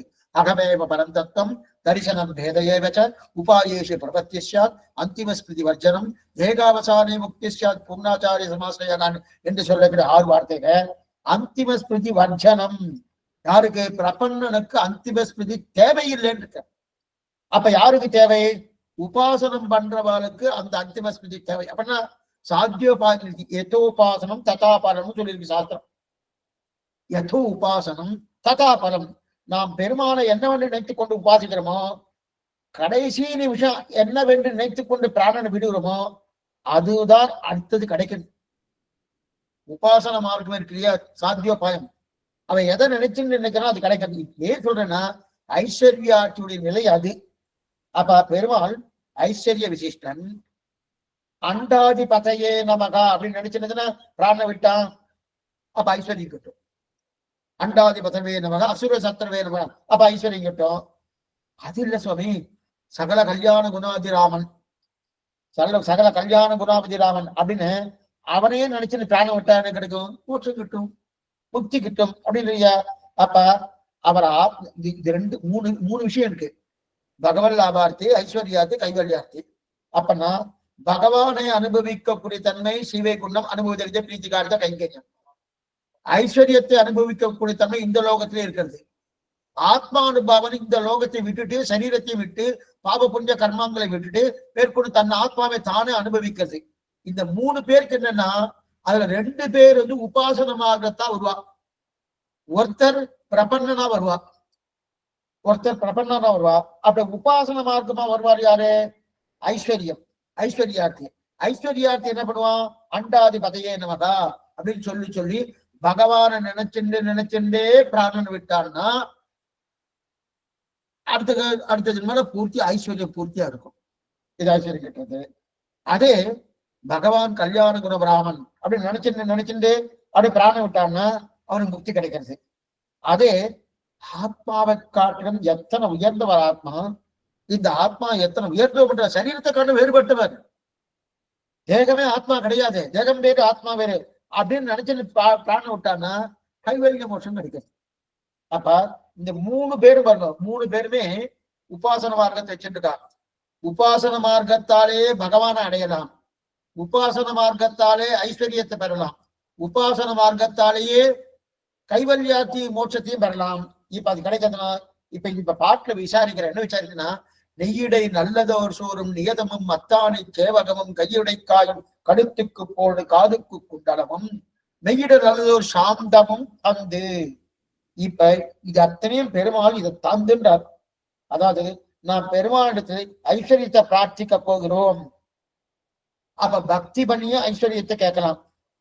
பக்தி மோட்சத்தை மட்டும் கொடுக்கும் கிடையாது, ஐஸ்வர்யத்தையும் கொடுக்கும்.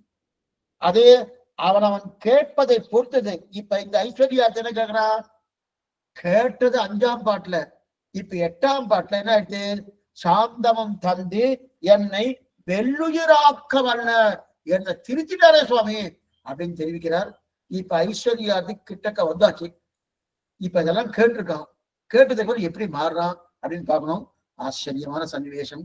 அதுக்கப்புறம் அடுத்த வாரத்துல என்னன்றது நம்ம இந்த பாசனத்தை நம்ம பூர்த்தி பண்ணலாம். ஆழ்வார பெருமானாத்மிய திருவிலேசன் ஆச்சாரியன் திருவிலேசனம் பகவதால் திருவடிகளே சரணம். சந்தேகம் அவசியம் கேட்கும்படி